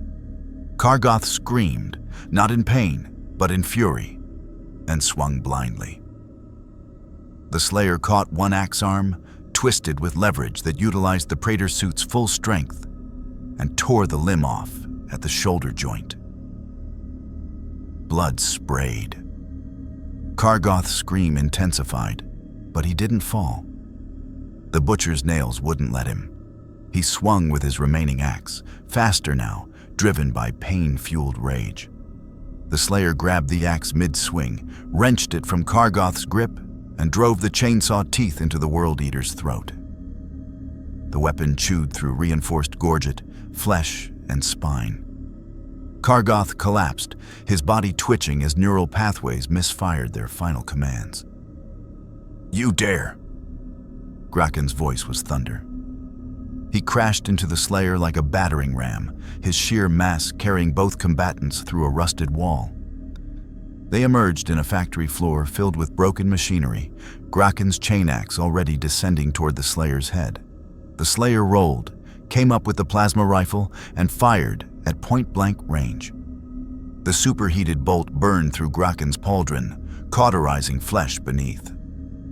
The World Eater didn't slow. His axe carved through the plasma rifle, destroying the weapon, and continued toward the Slayer's torso. The Slayer blocked with his left arm. The chain axe bit into the Praetor's suit's armor, teeth screaming as they tried to penetrate. Energy shields flared, absorbing kinetic force, but the sustained contact was draining them rapidly. 30%, 25%, 20%. The Slayer's right hand moved to his belt, drawing the equipment launcher. He fired at Graken's feet, not a grenade, but a proximity mine. The magnetic clamp attached to the World Eater's boot, beeping urgently. Graken looked down, realized. Khorne's blow. The mine detonated, removing the World Eater's lower leg and sending him crashing backward. The Slayer advanced, drawing the super shotgun, but Vortan's plasma bolt hit him from behind. Shields dropped to 5%. Warning indicators flashed across his HUD.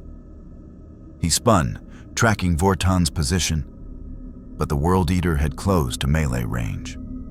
Plasma pistol discarded, chain axe raised, Vortan struck with the precision of a veteran who'd killed for 3 centuries. The Slayer parried with his forearm guards. But Vortan was strong. Stronger than the others, his armor marked with sigils that suggested demonic enhancement. Each blow drove the Slayer backward, each impact drained his shields further. 0%. Shields offline. Damage warnings appeared. The next hit would reach flesh. The Slayer stopped retreating. He caught Vortan's next swing barehanded, gripping the chain axe blade despite the teeth chewing into his gauntlets. His HUD showed armor integrity dropping as the weapon carved through outer layers. But he held on, those muscles straining against Space Marine strength enhanced by chaos corruption. They locked there, neither giving ground. Vortan's helmet speaker crackled with laughter. "You're strong, demon killer, but you face a champion of the blood god. You cannot..." The Slayer headbutted him. The impact wasn't graceful or technical, just pure kinetic force delivered through reinforced helmet into Vortan's faceplate. Ceramite cracked. Vortan staggered, his grip loosening. The Slayer ripped the chain axe from his hands, reversed it, and drove it through Vortan's abdomen. The World Eater gasped, ichor pouring from the wound, but still tried to fight. The Butcher's nails wouldn't let him stop. Couldn't let him stop. The Slayer drew the crucible. The blade ignited with crimson energy, and Vortan's eyes widened behind his cracked visor. He recognized that energy. Every demon-touched soul in the galaxy would recognize it. The tool that delivered true death. "No," Vortan whispered. "Not like this. Not without honor." The crucible removed his head cleanly. Vortan's body collapsed, and this time, it didn't twitch, didn't try to rise. The energy blade had severed not just flesh, but the demonic corruption that sustained him beyond mortal limits. Behind the Slayer, Graken had crawled to his feet, or foot, using his chain axe as a crutch. Blood poured from his severed leg, but his helmet speakers still broadcast rage-filled laughter. "You fight well, demon killer," Graken said, his voice weakening. "The blood god is pleased. He will claim you eventually. All warriors serve Khorne in the end.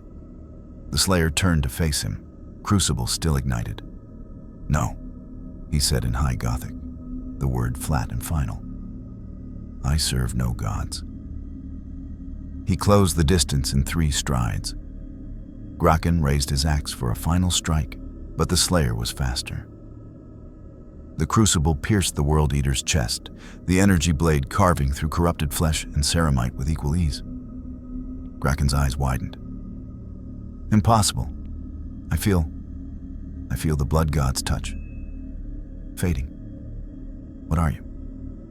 The Slayer twisted the blade. "Your end."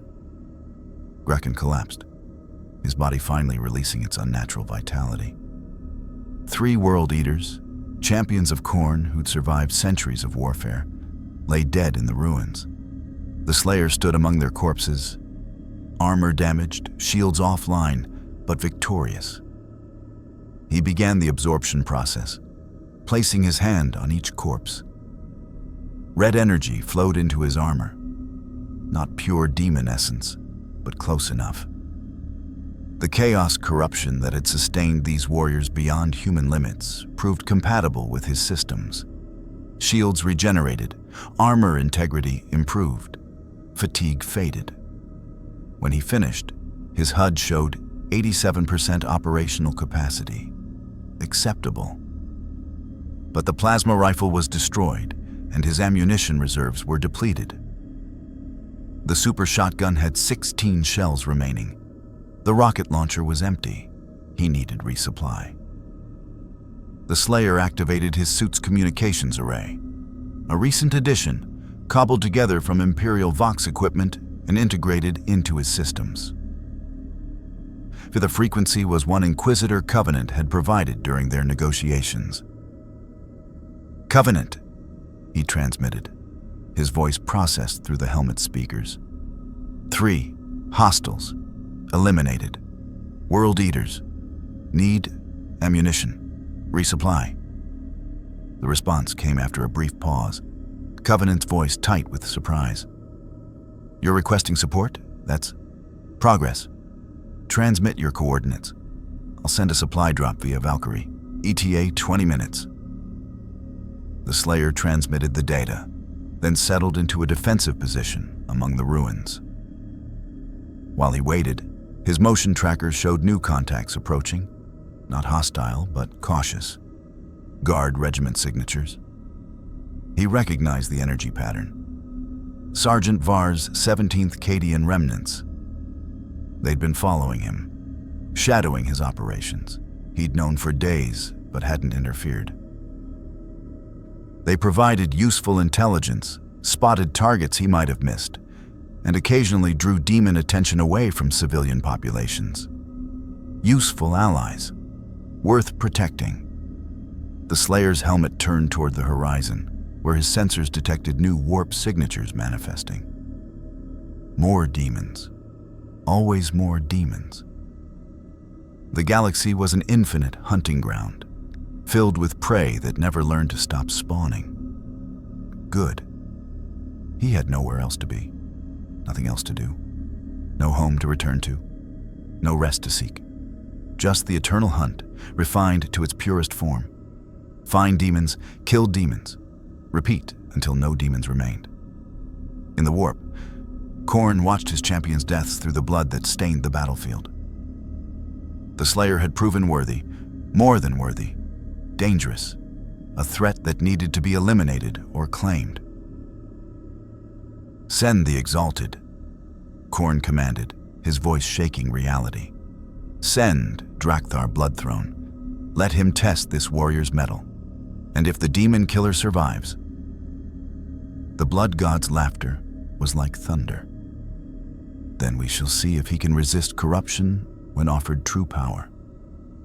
The game had escalated, and the Doomslayer, unknowing and uncaring of cosmic machinations, simply waited for his ammunition resupply so he could continue doing the only thing he'd ever been good at, killing. The High Lords of Terra did not summon lightly. When the astropathic message reached Inquisitor Covenant 3 weeks after her alliance with the Doomslayer, It carried the full weight of imperial authority. Appear before the Senatorum Imperialis to explain her unauthorized sanctioning of an unknown xenoform, or be declared excommunicate traitoress. She'd expected this, had prepared for it. But the timing was catastrophic. The Doomslayer had become a legend among the Cadian survivors. 57 major demon incursions purged, 4 warp rifts sealed, an estimated 2,000 chaos entities eliminated with prejudice. Guard regiments that had been on the verge of collapse now held their positions, knowing the armored figure would appear when the demons manifested in overwhelming numbers. But the Slayer's effectiveness had attracted attention from sources far more dangerous than the Ordos. Inquisitor. Sergeant Var's voice crackled through her vox as she prepared for departure. We have a situation in Sector Coldris 9. New contact. Massive warp signature. The Slayer's already engaged, but this one's different. Our Auspex readings they're off the scale. Covenant's blood ran cold. How different. Greater demon classification, but stronger than the bloodthirster he killed before, much stronger. And it's not attacking, it's talking to him. She was moving before Var finished speaking, her Thunderhawk already powering up on the landing pad. I'm en route. Do not engage. Do not interfere. Just observe and transmit everything. The flight to Caldris 9 took 8 minutes of punishing speed through ash-choked atmosphere. When Covenant's Thunderhawk descended into the ruins, she found a scene that defied tactical logic. The Doomslayer standing in a crater, weapons holstered, facing a demon of terrifying magnificence. Drakthar Bloodthrone, exalted champion of Khorne. 4.5 meters of brass-clad fury, wielding an axe that had split titans. His armor was inscribed with the names of every champion he'd slain. Over 3,000 souls, including 12 Space Marine chapter masters and a living saint. And he wasn't attacking. He was negotiating. Covenant activated her helmet's audio amplification, listening to the exchange with growing horror. You fight well, Slayer. Drakthar's voice was surprisingly articulate for a servant of the Blood God, educated and precise. Better than any warrior I have faced in 5 millennia. The Blood God has watched your hunts. He is impressed. The Slayer remained silent, but his stance was combat-ready despite his holstered weapons. Waiting. Khorne offers you a place at his side, Drakthar continued. Not as a demon, not as a slave, but as a champion. Imagine it. Unlimited power, eternal war, an endless supply of enemies worthy of your skills. No more scavenging for ammunition. No more damaged armor. No more fighting alone. The Blood God would grant you legions. Armies of brass and blood to command as you see fit, all directed toward a single purpose: killing demons of the other chaos gods. Covenant felt her chest tighten. It was a perfect offer. The Slayer hunted demons. Khorne's eternal rivalry with the other chaos gods meant his forces spent as much time fighting other demon factions as they did mortals. From the Slayer's perspective, it might seem like an efficient alliance. More targets, better equipment, systematic demon extermination. You would serve Khorne by doing exactly what you already do. Drakthar pressed. Kill demons, shed blood, claim skulls for the throne. The only difference is you would do it with the support of a god rather than struggling alone in the darkness. The Slayer stood motionless for 5 seconds. 10. 15. Covenant held her breath, waiting for the response that would define everything. Then the Slayer spoke, his voice processed but clear. No. Drakthar tilted his massive head. You refuse godhood? Power beyond mortal comprehension? Why? Because, the Slayer said. And Covenant heard something in his tone she'd never detected before. Not anger, but absolute certainty. You are demons. The demon actually laughed. I am a servant of the blood god, yes. But we are not your enemies. We fight the same foes. Nurgle's plague bearers, Tzeentch's sorcerers, Slaaneish's corrupted. All demons. The Slayer's hand moved to the super shotgun. All die. Drakthar's expression hardened. You would refuse Khorne's blessing? The blood god offers this once. If you decline, you become an enemy of the brass throne. Every demon in his service will hunt you. You will face legions without number, champions beyond counting, and eventually, inevitably, you will fall. The Slayer drew the super shotgun with mechanical precision. Good. The word hung in the air like a declaration of war. Drakthar stared at the Slayer, processing the response, and for the first time in his 5,000-year existence, he felt something approaching respect for prey. So be it, Drakthar said quietly. The blood god will claim you eventually, demon killer. All warriors serve Khorne in the end, whether they kneel willingly or are dragged to the throne in chains. He raised his massive axe. But first, you will face me, and I will show you the true meaning of combat. The Slayer's response was a double-barreled blast that removed Drakthar's left pauldron. The demon roared, and battle was joined. Covenant watched from the Thunderhawk as Titan fought Titan. She'd seen Space Marines duel greater demons. She'd witnessed Titan-class war machines exchange fire. This was different. This was two apex predators, each absolute masters of violence, testing each other with strikes that shattered stone and carved through reality. The Slayer was faster. Drakthar was stronger. Neither would yield. Neither could yield. It was mathematics made manifest. Unstoppable force meeting immovable object, repeated until one variable changed. The battle raged for 17 minutes. When it ended, Drakthar knelt in the rubble, his armor cracked, his axe shattered, his essence bleeding back into the warp through wounds that wouldn't heal properly. The crucible blade rested against his throat, crimson energy crackling with promise of true death. Do it, Drakthar growled. Claim your victory. The Slayer paused. Then, deliberately, he withdrew the blade. Go, tell your god. No, deals. Drakthar stared at him, uncomprehending. You spare me? Why? Message, the Slayer said simply. Then he turned away, dismissing the greater demon like an afterthought. Drakthar remained kneeling for 3 seconds, processing this unprecedented mercy. Then he laughed, a sound of genuine admiration, and dissolved into the warp.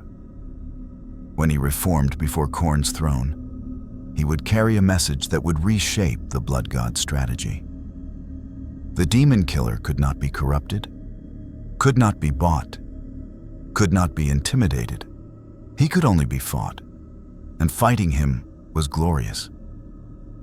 Covenant landed the Thunderhawk as the Slayer collected his spent ammunition casings, a habit she'd noticed, conserving every resource. She approached carefully, hands visible. That was incredibly dangerous, she said. If you'd accepted Khorne's offer, never, the Slayer interrupted, his tone brooking no argument. I know. I'm just... She paused, searching for words. Thank you for not taking the easy path. The Slayer looked at her, visor glowing faintly. Easy path is weak path. Covenant smiled despite herself. Spoken like a true servant of the Emperor, even if you'd never admit it. The Slayer turned away, heading toward the next demon's signature on his scanner. Covenant watched him go, then activated her Vox. Senatorum Imperialis, this is Inquisitor Covenant. I'm transmitting combat logs and tactical analysis. The entity I sanctioned has just refused corruption from Khorne himself. If the High Lords still want to censure me for allying with the most effective demon killer in Imperial history, I'll face those consequences. But first, I suggest they review the footage, because we've found something the Chaos Gods fear. And I intend to keep it pointed at them. She closed the channel, knowing her career was likely over. But watching the Slayer's silhouette disappear into the ruins, heading toward danger with absolute certainty, she couldn't bring herself to regret it. Some alliances were worth any price. The Eye of Terror's edge was a place where reality died screaming. No sane commander sent troops here. The warp bled through the fabric of space so completely that time became negotiable, physics became suggestions, and sanity became a luxury few could afford. Imperial doctrine designated the entire region as perdita, lost territory, to be avoided rather than reclaimed. The Doomslayer walked into it alone. Inquisitor Covenant had tried to stop him. She'd shown him tactical maps, casualty projections, historical records of every Imperial force that had attempted operations in the region. 17 full Space Marine companies lost. 42 Guard regiments simply vanished. 3 Inquisitors driven irreversibly insane just from approaching the boundary. His response had been to check his ammunition and start walking. That was 6 hours ago. Now Covenant stood at the designated safe observation point, a fortified bunker 15 kilometers from the edge, watching sensor readings that shouldn't be possible. The Slayer's armor signature remained stable despite warp interference that should have scrambled every system he possessed. He was moving deeper into the corrupted zone, toward the heaviest demon concentrations, as though the laws of reality didn't apply to him. They probably didn't. Inquisitor, this is madness, Magos Deltrian 7 said from his position at the scanning arrays. The warp saturation in his current position is 0.79. That's higher than most demon worlds. He should be dead. He should be corrupted. He should be impossible. Covenant finished quietly, but he's not. He's just very, very good at his job. Sergeant Var stood nearby, his regiment positioned in defensive formation around the bunker. They weren't here to support the Slayer. Even they understood they'd be liabilities in that environment. They were here to bear witness, to remember, to tell the Imperium what one warrior could accomplish when utterly committed to a singular purpose. Contact, Deltrian 7 announced, his mechadendrites twitching with agitation. Multiple demon signatures converging on the Slayer's position. Greater demon classification detected. No, wait. Multiple greater demons. I'm reading 6 distinct signatures, all approaching simultaneously. Covenant felt her stomach drop. 6 greater demons? That's not a hunting party. That's an execution force. Transmission incoming, the Vox operator announced. Audio only. Source is the Slayer's armor. Covenant activated the speaker, and the bunker filled with the sound of violence. Weapons fire, explosions, the inhuman screaming of demons dying in ways that violated their fundamental nature. And beneath it all, steady and mechanical, the Slayer's breathing. Calm, controlled, focused. He's sending us the audio feed, Var realized. He wants us to hear this. No, Covenant said slowly, understanding. He wants us to record it, evidence, proof of what happens when demons mass their forces against him. What followed was 17 minutes of audio that would haunt every listener for the rest of their lives. The first greater demon, a lord of change, master of Tzeentch's sorceries, tried to rewrite reality itself around the Slayer. bending space to trap him in temporal loops. The response was a BFG blast that unmade the demon's physical form and scattered its essence across 3 dimensions. Tzeentch's servants screamed in languages that predated human civilization as their master's champion simply ceased to exist. The second demon was a great, unclean one. Nurgle's plague-bearer, radiating corruption that withered stone and turned air toxic.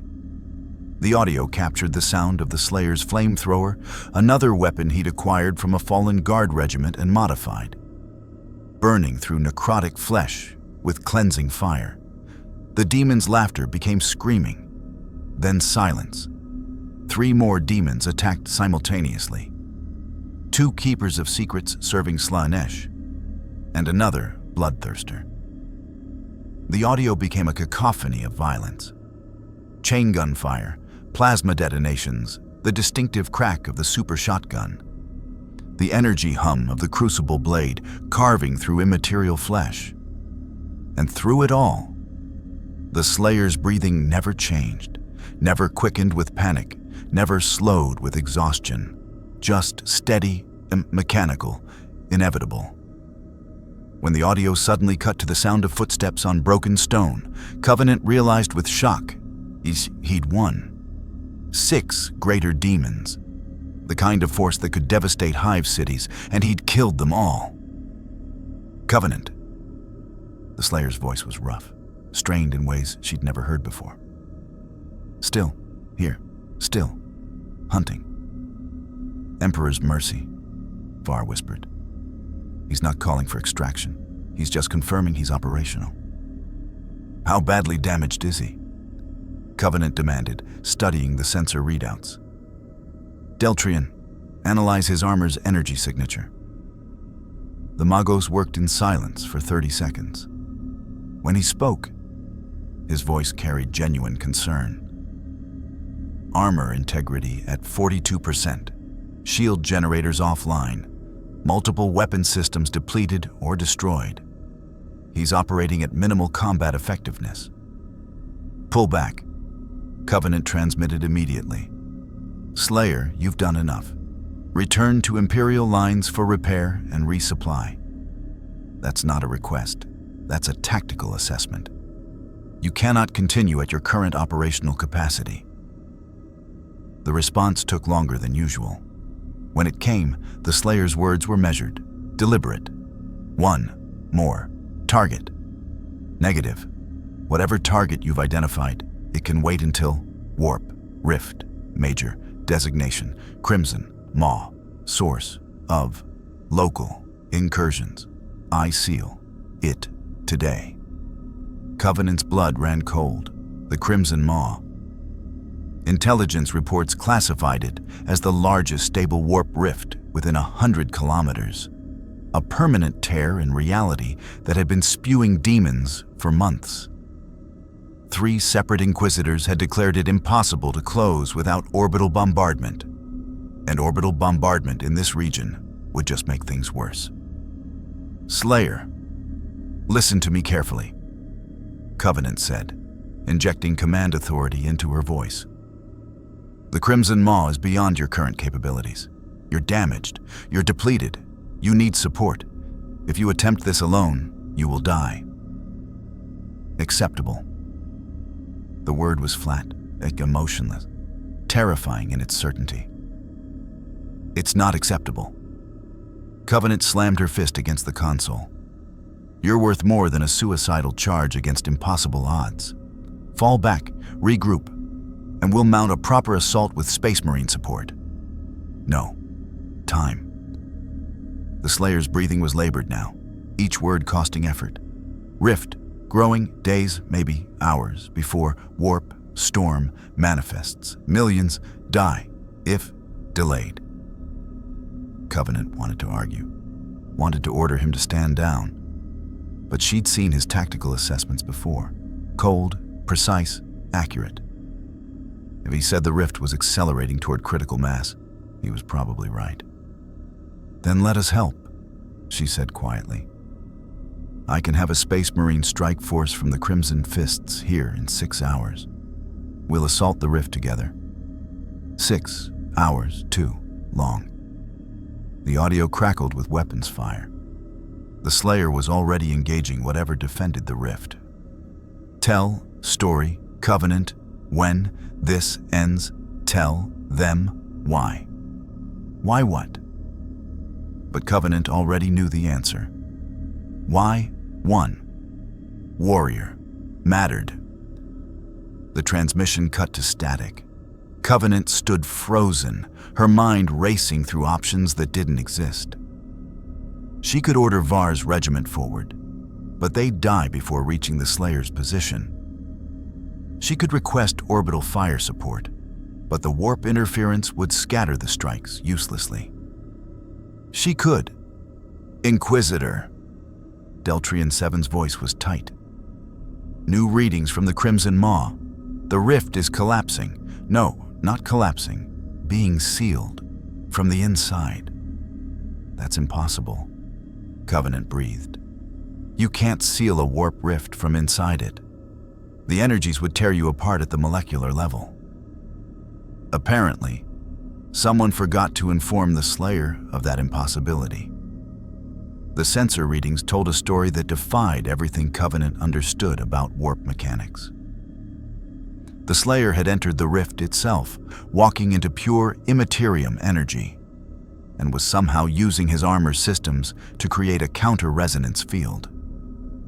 It was insane. Suicidal. Brilliant. The rift's energy signature fluctuated wildly as the Slayer fought whatever entities existed within. Not demons. Demons were given form through the warp. These were raw warp energy itself, sentient chaos that existed before consciousness gave it shape. And he was killing it anyway. He's doing it, Var said, his voice filled with awe. Emperor, preserve us.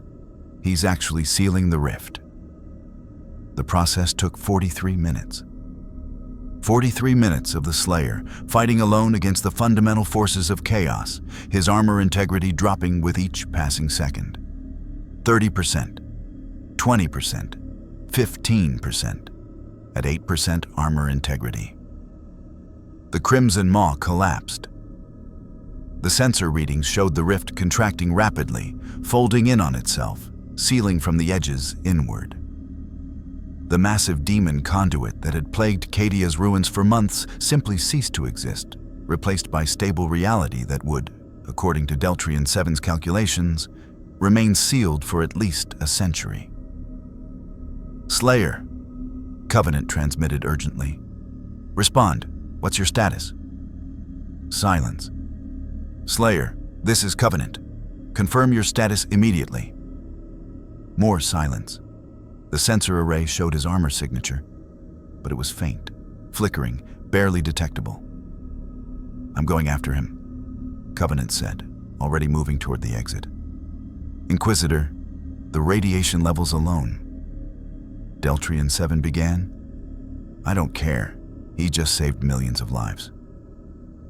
I'm not leaving him to die in the ruins.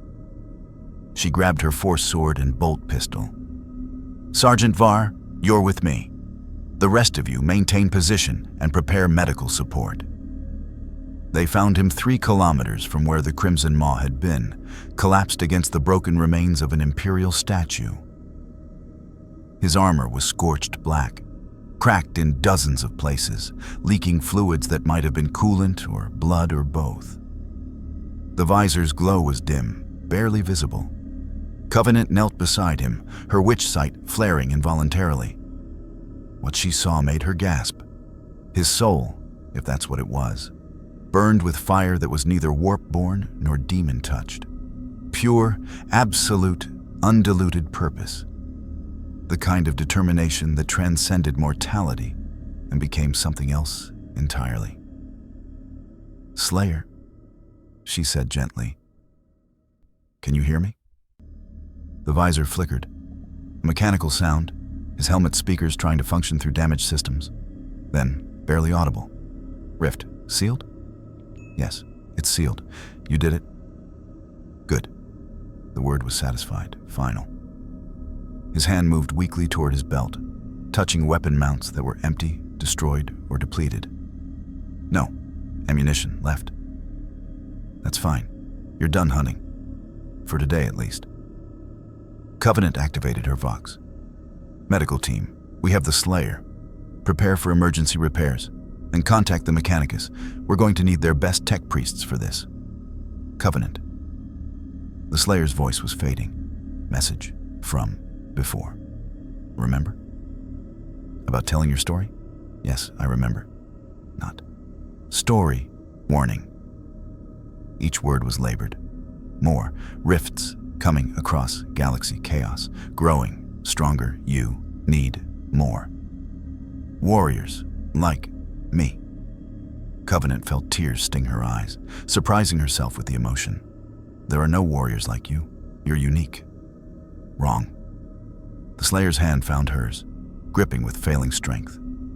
Everyone can hunt demons, just needs reason and will to never stop. His hand went slack. The armor's systems finally failed completely, the visor's glow extinguishing. Covenant's heart lurched, but her witch sight showed his essence still burning, still fighting, still refusing to die despite catastrophic damage. Get him to the medical bay now, she screamed at Var's soldiers. They lifted the Slayer carefully, carrying his armored form toward the waiting transport. Covenant remained kneeling in the ruins, staring at the space where the Crimson Maw had been. One warrior. One impossibly determined warrior from beyond their reality, and he'd accomplished what the entire Imperium had declared impossible.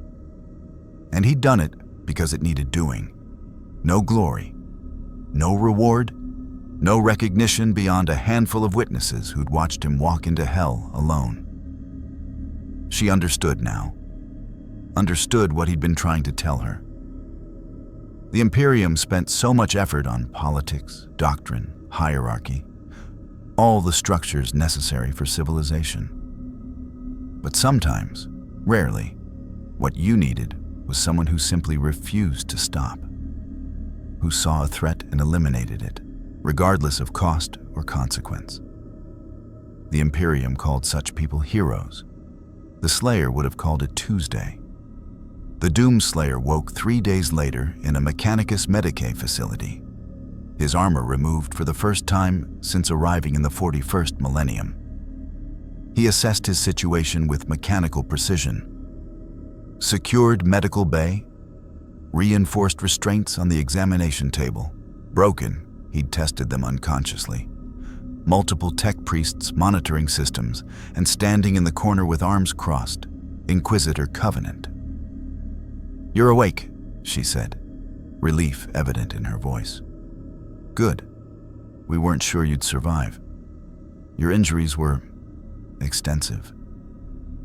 The Slayer sat up, ignoring the protests of muscles that had been damaged at the cellular level by warp exposure.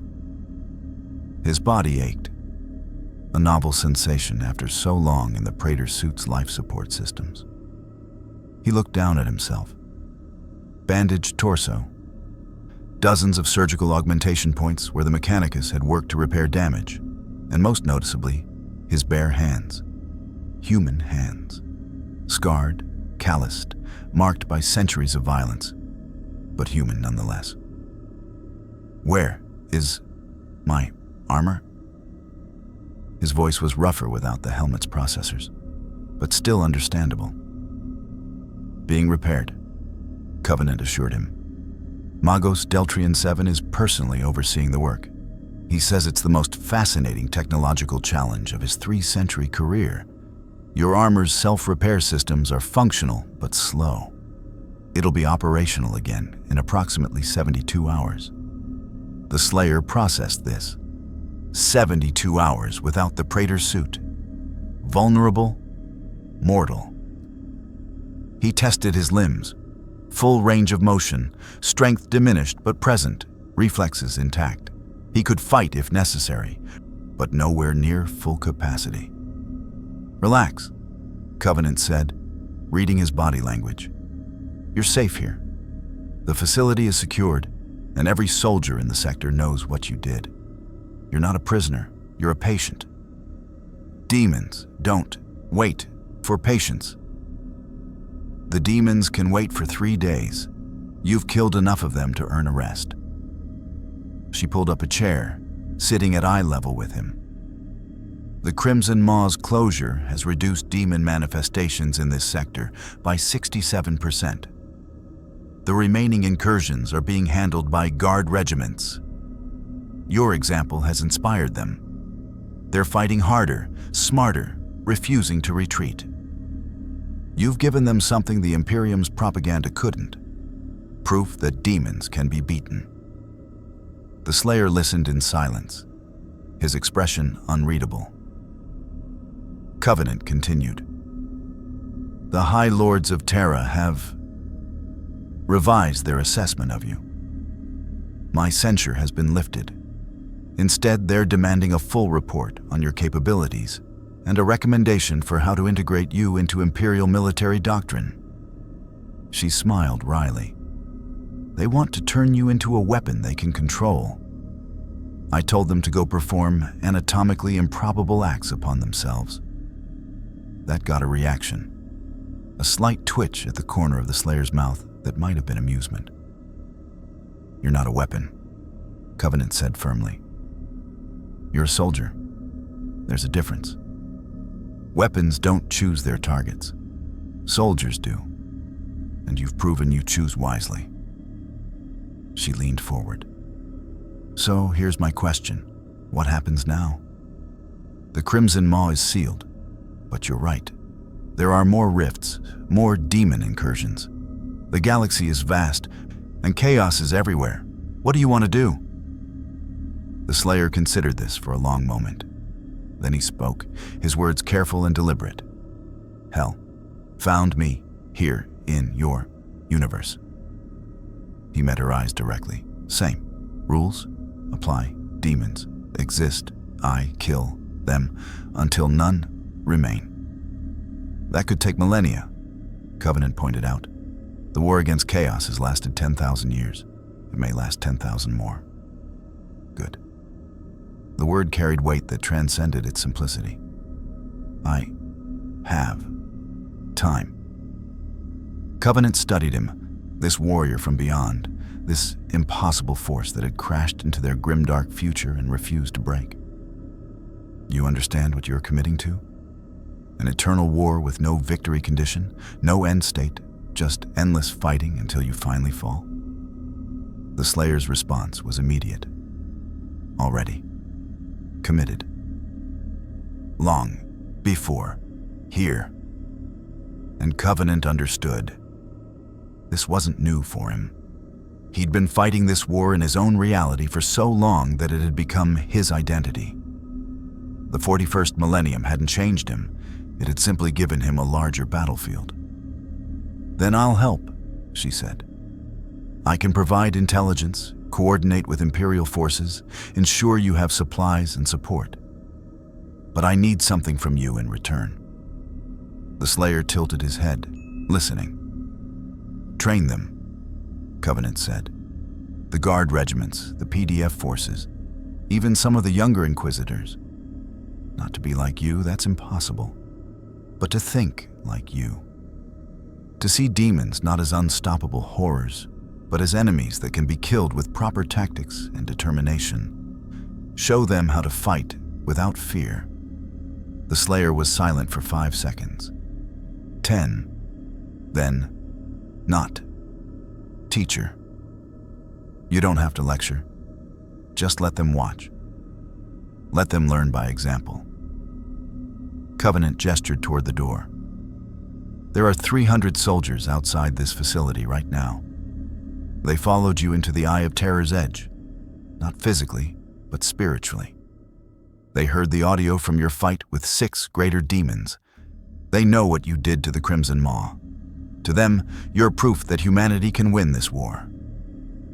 Humanity, always, could, win, just refused to pay price. The words hung in the air, like an indictment.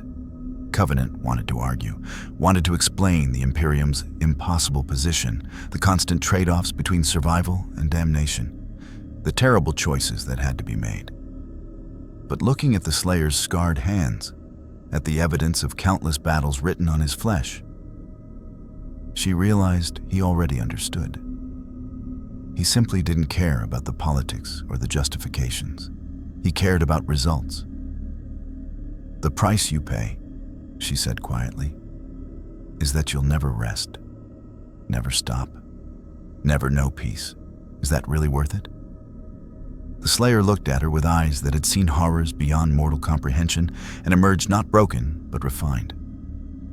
"Peace is what I fight for, not what I deserve." Covenant felt something break inside her chest, some wall she'd built over decades of inquisitorial service, of making terrible decisions and bearing impossible burdens. This warrior from nowhere, who owed humanity nothing, was willing to sacrifice everything for a species not his own, simply because demons hurt them, and he killed things that hurt people. "All right," she said, voice thick with emotion she couldn't quite name. "When your armor is repaired, we'll establish a proper command structure. I'll coordinate intelligence with Imperial forces across the sector. You'll hunt priority targets, and together, we'll show the ruinous powers that humanity has found a champion they didn't account for." "Not champion," the Slayer corrected. "Just soldier doing job. The greatest champions never think of themselves that way." Covenant stood, offering her hand. "Welcome to the Eternal Crusade, Doomslayer. May the Emperor protect you, though I suspect you've managed fine without his blessing so far." The Slayer gripped her hand, his calloused palm rough against her augmented fingers. They shook once, formally, sealing an alliance that would reshape the sector's war against chaos. When Covenant left the Medici Bay, she found Sergeant Var and his entire regiment waiting in the corridor. Behind them, representatives from 6 other guard regiments, 3 Mechanicus forge temples, and even a small delegation of sororitas from a nearby order militant. "He's alive?" Var asked immediately. "Alive. Recovering. He'll be operational in 3 days." Covenant looked at the assembled forces, hundreds of soldiers, all waiting for news about one warrior. "He's agreed to continue operations, full coordination with Imperial forces." The corridor erupted in cheers, not the regimented approval of Imperial propaganda, but genuine, heartfelt relief and joy. These soldiers had fought beside the Slayer, or at least fought in his wake. They'd seen what he could accomplish. They wanted him to continue.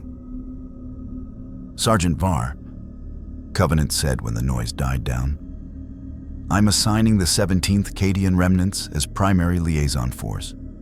You'll coordinate with the Slayer, provide tactical intelligence, and serve as his connection to Imperial command structure. Congratulations. You're now attached to the most effective demon hunting operation in the sector." Var saluted crisply, pride evident on his weathered face. "It would be an honor, Inquisitor. My regiment stands ready." "Good. Because in 3 days, we're going to war. The Slayer has identified 17 major warp rifts within 1,000 kilometers. We're going to seal every single one." 17 rifts? Someone whispered. That's a decade of operations." "For normal forces, yes," Covenant agreed. "But we're not normal forces anymore. We have something the demons don't. Absolute certainty that they can be killed. And we have someone willing to prove it over and over until the message sticks." She looked at the assembled soldiers. "The Imperium has fought chaos to a stalemate for 10 millennia. That changes now, not through some grand strategy or miraculous intervention, but through simple, brutal mathematics. We find demons. We kill demons. We repeat until no demons remain. Questions? Silence. Then Var spoke. What if we fall? What if the casualties become unsustainable? Then we replace the fallen and continue the mission, Covenant said flatly. The Slayer will fight until he dies. The least we can do is match his commitment. This is the eternal crusade, soldiers. There is no victory condition. There is no retirement. There is only the mission and those who execute it. If that's unacceptable to anyone, speak now and transfer out with no judgment. Nobody moved. Nobody spoke. 300 soldiers stood in silent acceptance of what they just committed to. War without end, against enemies that could not be negotiated with, in service to a warrior who'd literally fallen from the sky. It should have been insane. Instead, it felt right. In the Medicae Bay, the Doomslayer lay back on the examination table, allowing the tech priests to continue their repairs. His body would heal, his armor would be restored, and in 3 days, he would return to the only thing he'd ever been good at. But for now, in this rare moment of stillness, he allowed himself something unusual. Reflection. This universe was vast. The demons were infinite. The war would never truly end, but that was fine. He'd made peace with eternity long ago. The only thing that mattered was that every demon he killed was one that wouldn't hurt anyone else.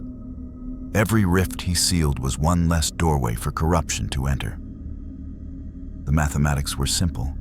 The mission was clear, and the Doomslayer had never failed to complete a mission.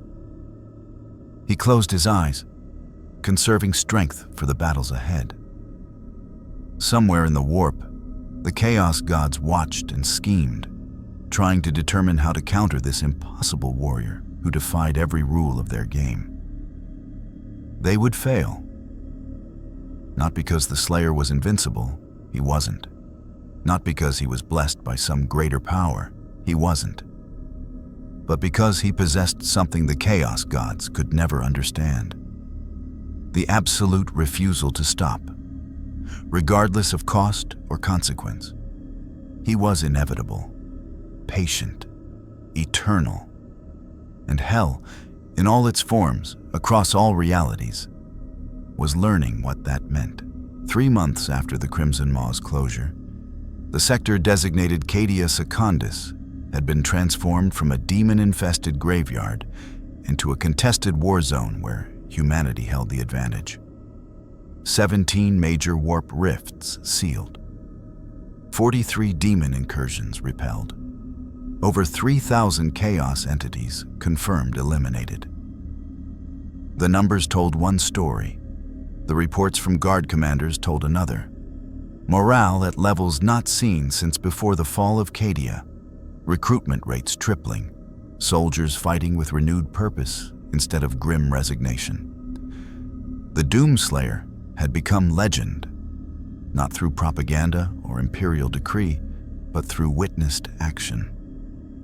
Stories spread through the ranks. The warrior who charged into the Eye of Terror alone, who refused Khorne's blessing, who sealed rifts from the inside. Each tale was embellished in the telling, but the core truth remained. Demons could be killed, and one warrior proved it daily.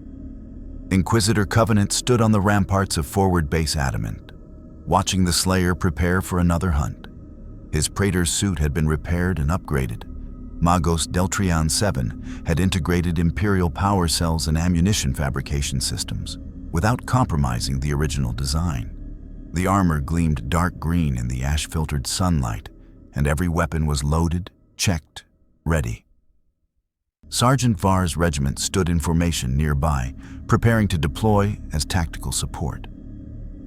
They'd learned to coordinate with the Slayer's combat style, providing intelligence, securing perimeters, evacuating civilians before the violence began. They didn't fight beside him anymore. They enabled him. There was a difference. Another rift manifesting in Sector Valorum 6.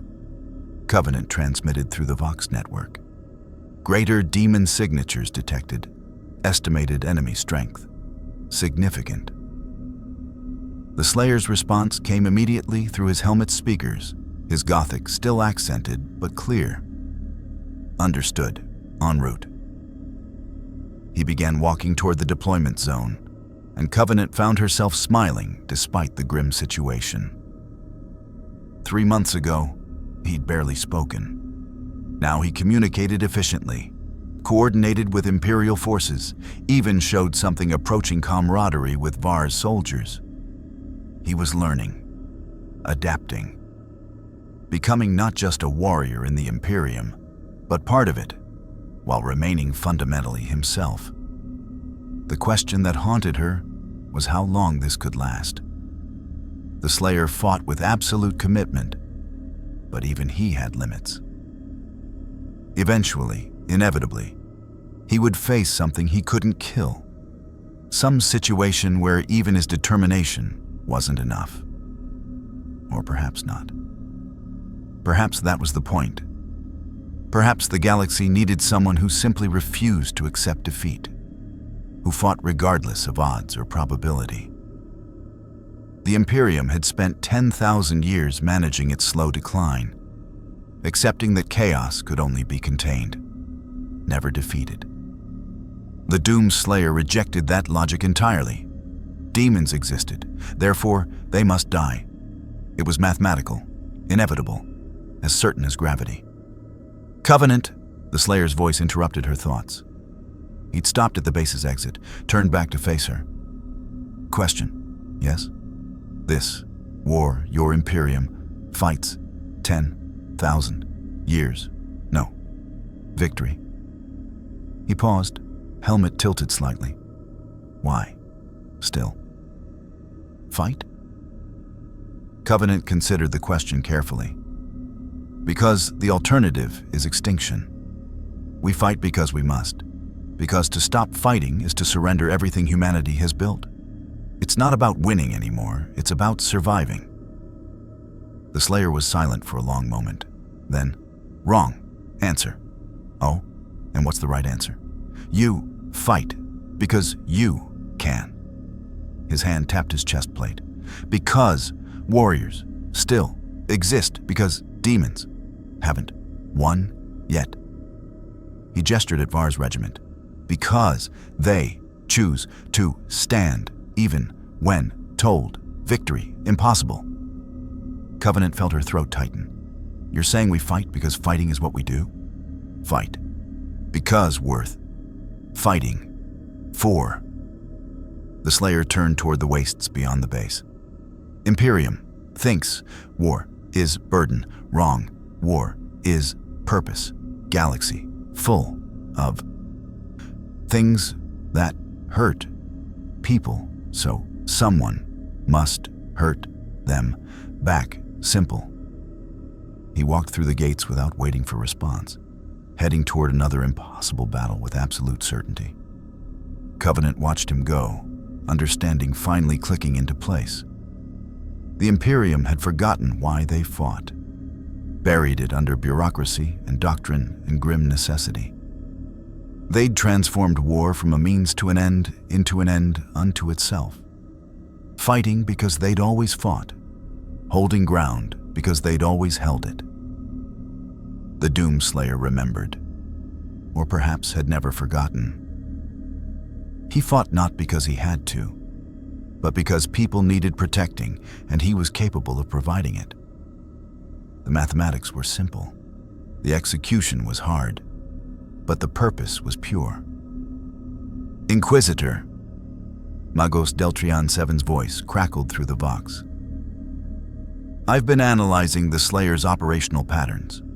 At his current elimination rate, accounting for respawn mechanics and warp rift generation, he will achieve tactical equilibrium within 7.3 years, meaning demon manifestations will decline to pre-fall levels.